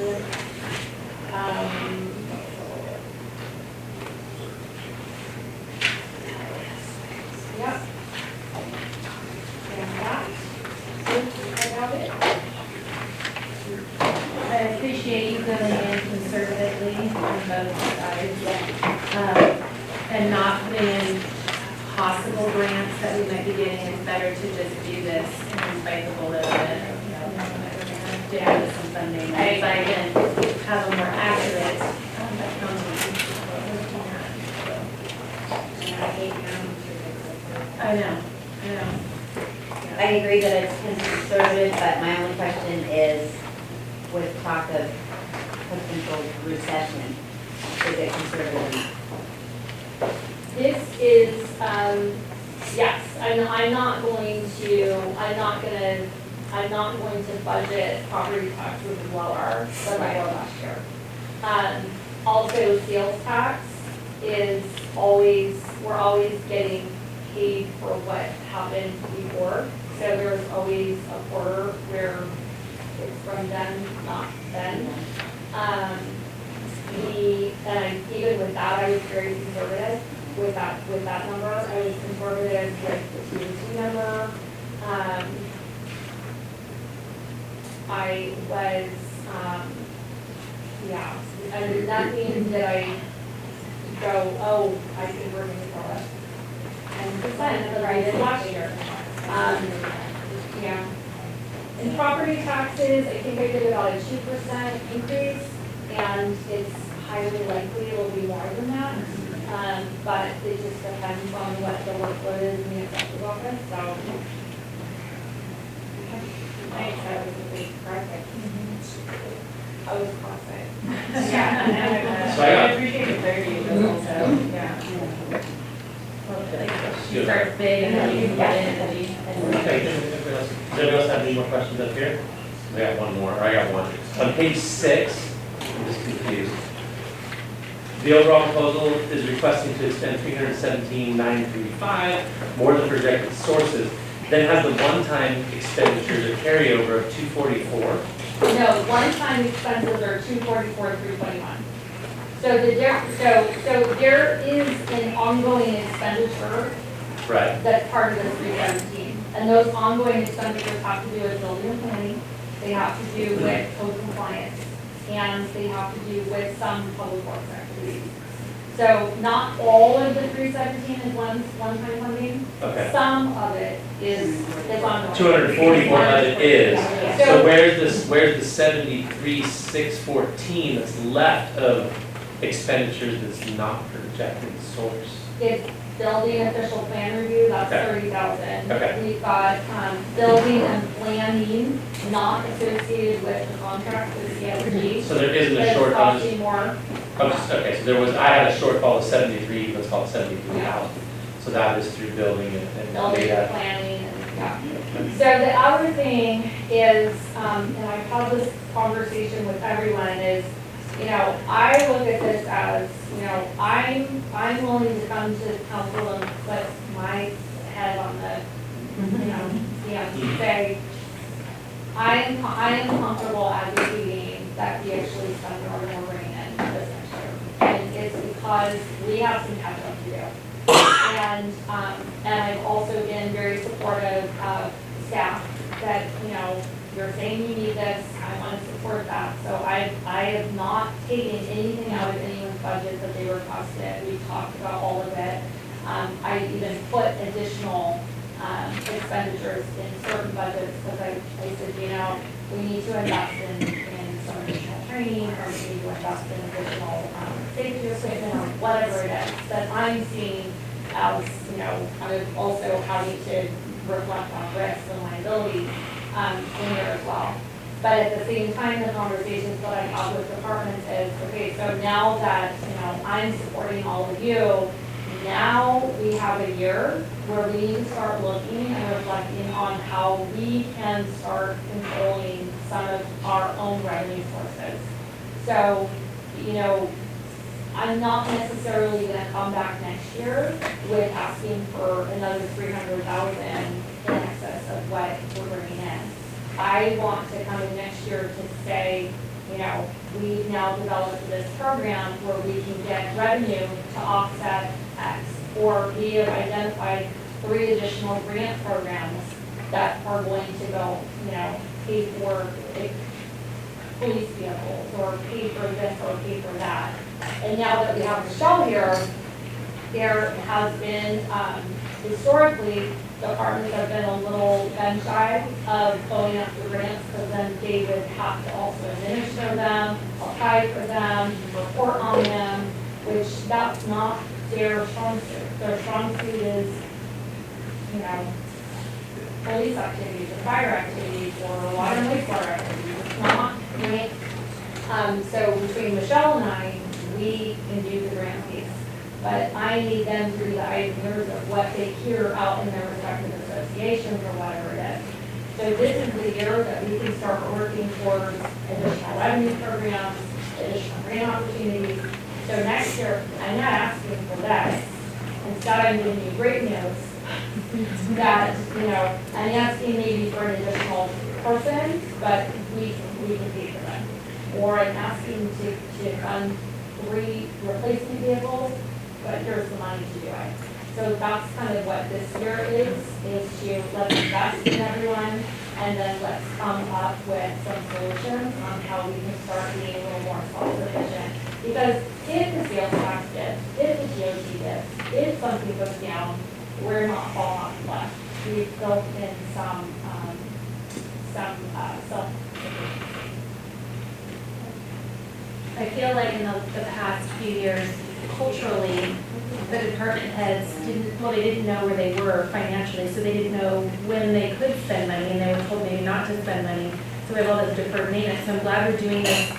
We're doing some catch up, so that's why I'm also comfortable with this negative number, because we have to do this, and otherwise it's going to get all backed up, and we're going to be left with a mess and maybe a recession. So it's good to do that now and play catch up, but also just the department heads knowing where they are financially and what their priorities list out is and how they can hit all of that, so that again we're not 2 years or 3 years down the road going, oh my gosh, we have so much in deferred maintenance and equipment we have to buy. Okay.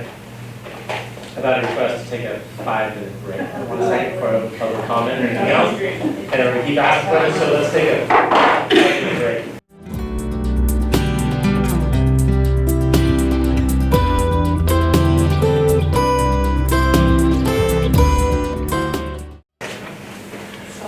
Okay. It is time 8:08 and we're back. We kind of finished up with council and staff questions on the budget. Yes, everybody good for a minute? Okay. I will open up now to public comment.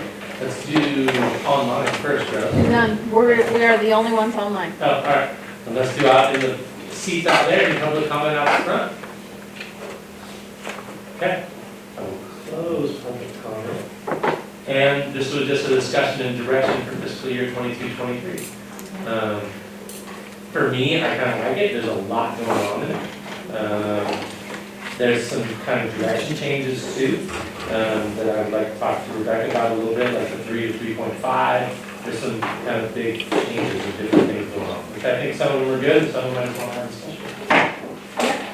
I definitely like the separating and streamlining, I think that's so much easier to understand. Last year, I was like, oh my gosh, it's a lot, this is a really thick, more compact.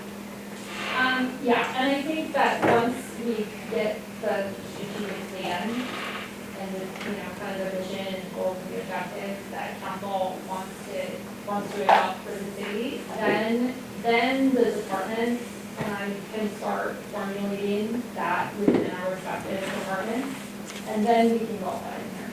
But at this point, it's just not worth it to try to do that, because it's not going to be aligned with ultimately what we're going to do.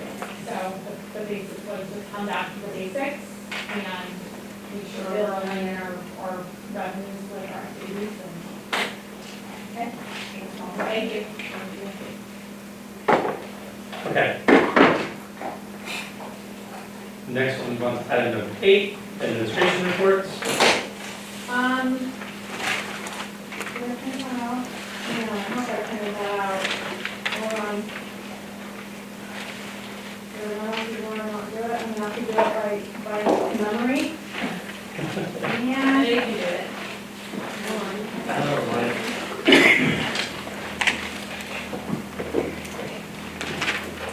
Yeah, it probably said on there. Okay.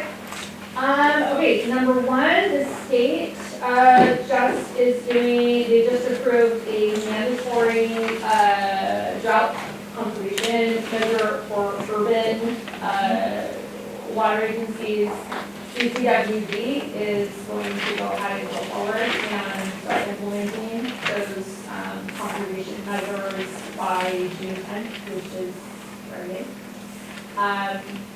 We're not technically urban, so we have some time, but just want to make sure that you know it's coming, because it always starts there and then it goes from there. So, Calaveras Conserves will be meeting pretty soon, and then we will be discussing, so basically Calaveras Conserves, if no one has engaged with them, is all of the water purveyors in the county. We get together and we try to ensure that we have the same messaging going out. We have signage, website updates, how to get information out on the bills, on Facebook, however we need to do it, so that as we have to start doing conservation measures, we're all on the same page, and we all are working with our respective boards and councils to make sure that they're aware and that the public is aware. And if we have to actually go forward with actual conservation measures, I'll have to bring that forward to council and actually have you approve that. Rebecca, I always have a question about conservation, because it always starts out to be kind of an elected thing for elected conservation, and before it becomes a mandate. So you have property owners or homeowners that conserve, say, 10% for quite some time leading up to the mandate. Mm-hmm. Then there comes this mandate, so then they're expected to really conserve an additional 10%, or they already did their part. So then how do you where's the threshold to say you already met your mark, we're looking at the numbers from where you were last year or in January and conserve 10% off of that? Right. So we'll formulate all of that. At this point, it's 20% is what the mandate requirement is. And that's all determined, what that measurement is determined in that mandate. So there's a goal, there's a target to hit this mark, be here instead of there. Yeah. And if you've done it already, great. If not, all right. Once we get to mandatory conservation, that's where we'll have to start putting into place, watering days, no watering days, whatever it is. Already, right now, staff, as we see, someone's sprinkler system draining down the road, we are reaching out to them to say, hey, you probably want to fix that before, you get to a point where we have to require you to fix it. When you get to a mandatory conservation measures, you know, the biggest thing right now is we'll want to talk about general, outreach and how we're going to do that. And that way, when you get to the point of mandatory, nobody's surprised, but also they kind of get to the mandatory already. There's always going to be people that, you know, don't care when you get to that point, then there's more repercussions for not adhering to reduction measures, or if you're wasting water, those types of things are very stringent enforcement measures that are going to happen. The good news, that was done. The good news is UWPA has, they were awarded the grant through Cal Fire for Hunter's Reservoir fuel reduction project, $1.2 million, 100% grant funded, so that's exciting. Why do we care about Hunter's Reservoir Dam? Because our water comes from the world. That's where we get our water.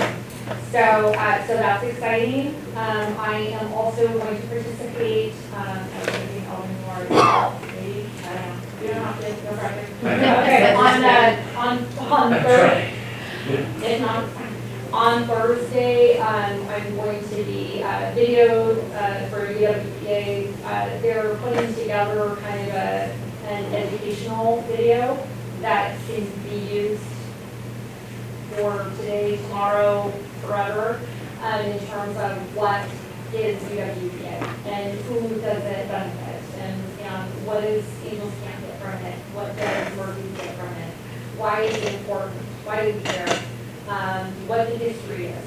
And I think it's going to be a great tool for everyone to know. I think anyone who moved here it doesn't really understand the history of where we get water. I think they're always shocked when they find out where the water is actually coming from. The flowing system is kind of amazing. I was lucky enough to walk it. Summer refused to go out on the phone, but I said, hey, why not? But it's beautiful, but it's really unbelievable that that's where water comes from. It's literally a wooden canal that's hanging off of a hillside. It's definitely, it's burned before, and not like back in the 1800s, it's burned in the early 2000s. It is an area for concern that everyone who's getting water downstream should be concerned about.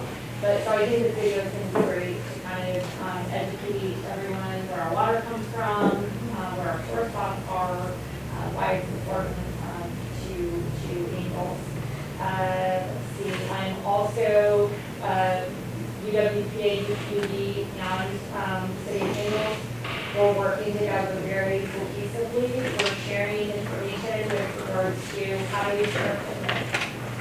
We support each other on a staffing basis if there's an emergency. Also sharing information with regards to grant opportunities. There's some grants out there for drought that are for small systems, so we're going to be looking at that. But we share information like that so that we can all benefit from that. We're also looking at ways that if UWPA has a capital project and it happens to align with a capital project that we have or UPD has, you can kind of go through the funds down. So we're looking at things like that. So any way that we can kind of help that partnership, we're doing that. What else did I write down?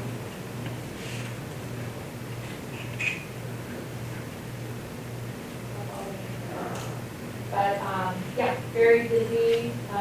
We're working very cohesively together. We are working forward on the Springbrook project for migration. We are getting our firewall and equipment swapped out next week, so we can switch over to Comcast so that we have stable internet connection. that we can run posted solutions like Springbrook and,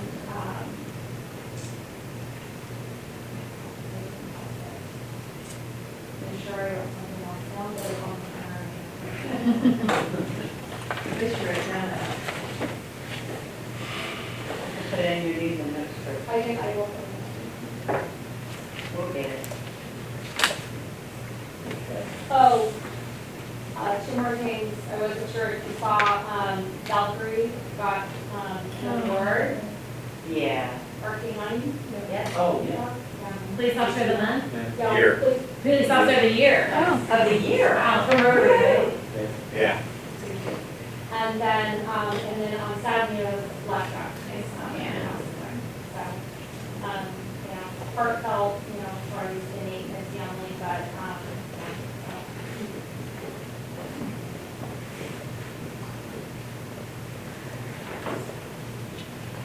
Can I take most of your?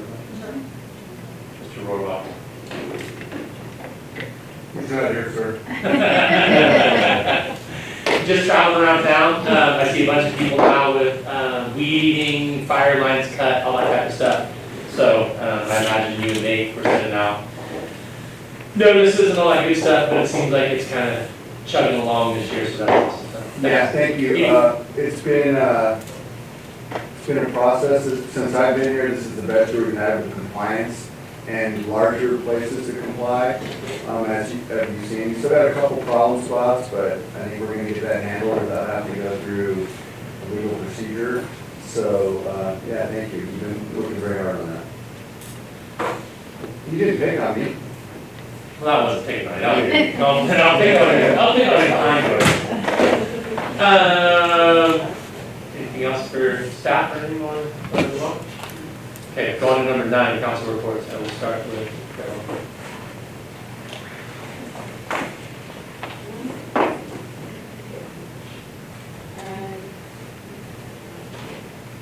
Let's see, we did not have an ACFA meeting because of fair. I had a great time at the fair. I actually was out there 2 times, and which is a lot for me. And it was a fantastic fair, and so really thank you very much. Lots of people visiting, lots of tourists and people coming in. Downtown, the parade was super fun. We served a lot of Bloody Marys on the porch. I probably needed another bartender. But that was really a fun day, and I think people were just super happy to have it. It was a great event downtown, and pretty much everybody, it was packed, and everybody went to the fair. So that was really good. Let's see, I went to a GAC meeting last Thursday online, and that's it for me. Farmers Market Friday. Yeah. I also attended fair. It was every single day. I think it's no big secret that I'm super involved in fair. I always have been, both from the Friends of Fair aspect, with the fair office and junior livestock. So it was a huge success, and the derby was great too. UWPA on the 24th, we had some grant presentations on concentrating on zero match grants or in-kind grants, I'm sorry. That was from Freedom Energy was the presentation. We did adjust our UWPA reserve policy. We adopted our 10-year CIP plan for UWPA CIP. We discussed the JPA contributions, the contributions from City of Angels as well as UPUD. And we adopted a contribution plan for 21-22. And then we adopted our 22-23 budget, which was a balanced budget of $3 million, give or take. And then, I think that's it. We're in June, and I voted today. Yeah, That's it. Okay, so we had called last Wednesday, and we recognized John Jones for his service as citizen member on the Calaveras Council of Governments. He served for 10 years, and then we also appointed Melissa Raggio as our executive director. The RFP for Wagon Trail was sent out, the deadline for that is June 29th. And Amanda Follendorf, previous council member and mayor, current supervisor, went to Washington DC with the county's lobbyists to sit with the Congress and staff to go over the eastern segment of the Wagon Trail, and they reported on the state's contribution to the eastern, or they were essentially trying to get the contribution of the state, correct, and the support of that, of the congressman. And they were trying to be successful at the Senate level. So I thought that was very exciting, and she said that was all for the 23-24 appropriation.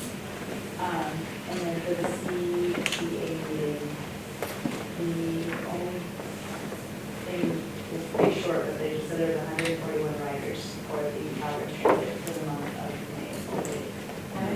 141? I thought that was just. That was just for fair. That was just Sorry, for that was fair. just for fair. That was just. So was fair, I mean, they used to always do the fair, the transit during fair was like super busy, the product stops. Was it as busy this year? I know traffic was. Yeah, and that was part of ours. They don't run on Sunday. So Right. that's part of our, Right. what we negotiate. Yeah. So, yes, it was very busy. Okay. And they don't run at night either. And then on Thursday, I attended the Murphy Business Association meeting. They were in office to talk about how successful Average was as well as the next day. And the new owners reported that they attended that meeting, and they discussed, they have a lot of upcoming events going on, so just stuff going on at the hill. And then also, it's not sober. No, it's senior social. Senior social. So I was out there for that, which was great to see all the young people getting ready to go out into the real world. I attended the fair, and congrats on the auction. It was outstanding, and it's so great to see our community come out and support so many of our kids. And then I went to the Angels Camp Museum Foundation meeting on Thursday. They're working on their budget.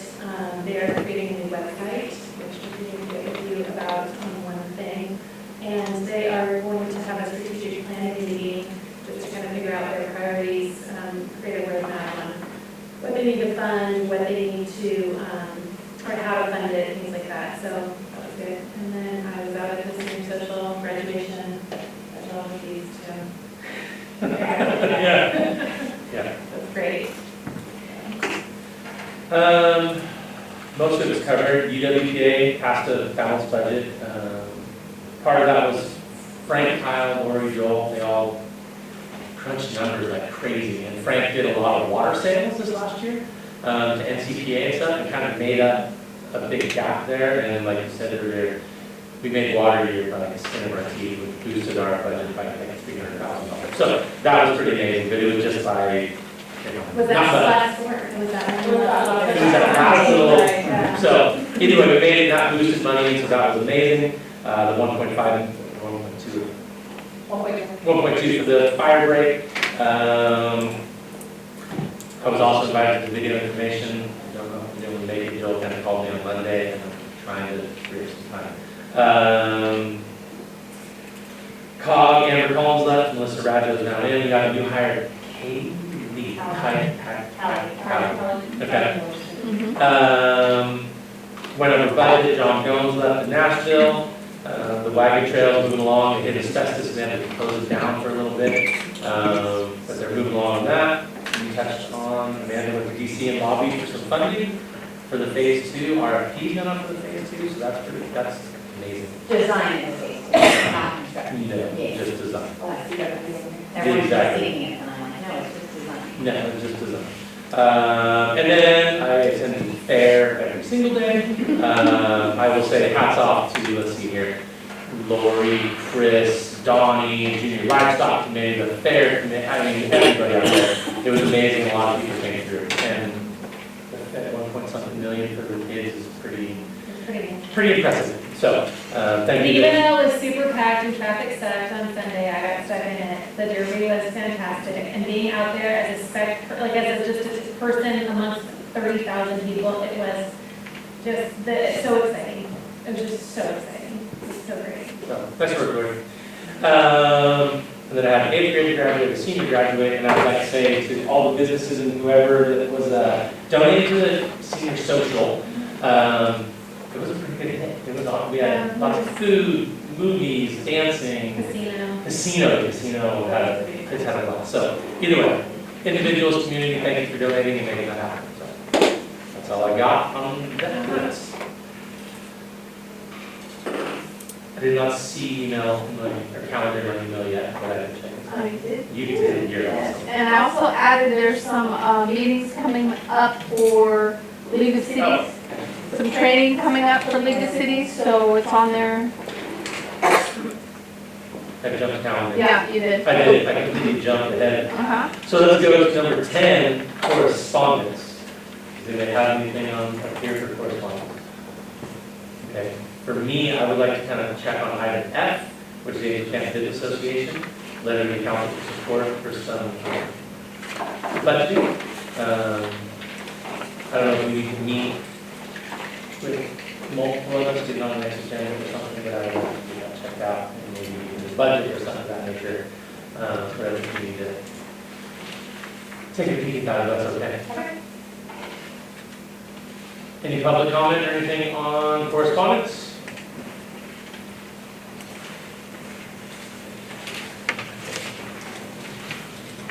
Good evening, Mayor, Council. I'm Jessica Johnson, member of the Angels Camp Fire Association, and I just want to thank you for pulling that and considering our request and showing your support at this moment in the city. Thank you. Thank you. I have a question about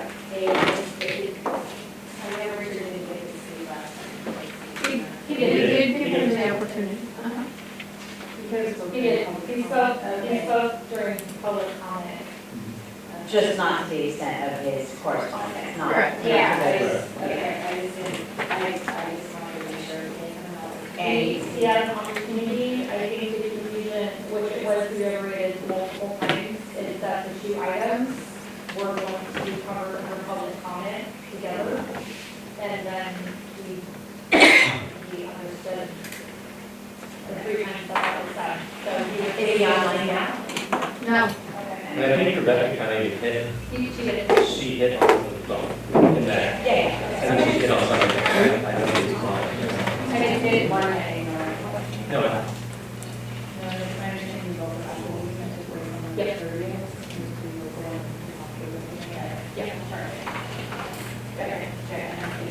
anybody got anything else on correspondence before I move back? Anything otherwise? Okay. Since we've already done 11, because they jumped again on the calendar, I will now move to number 12, adjourn. I will second the motion. All in favor, say aye. Aye. Aye. Same sign.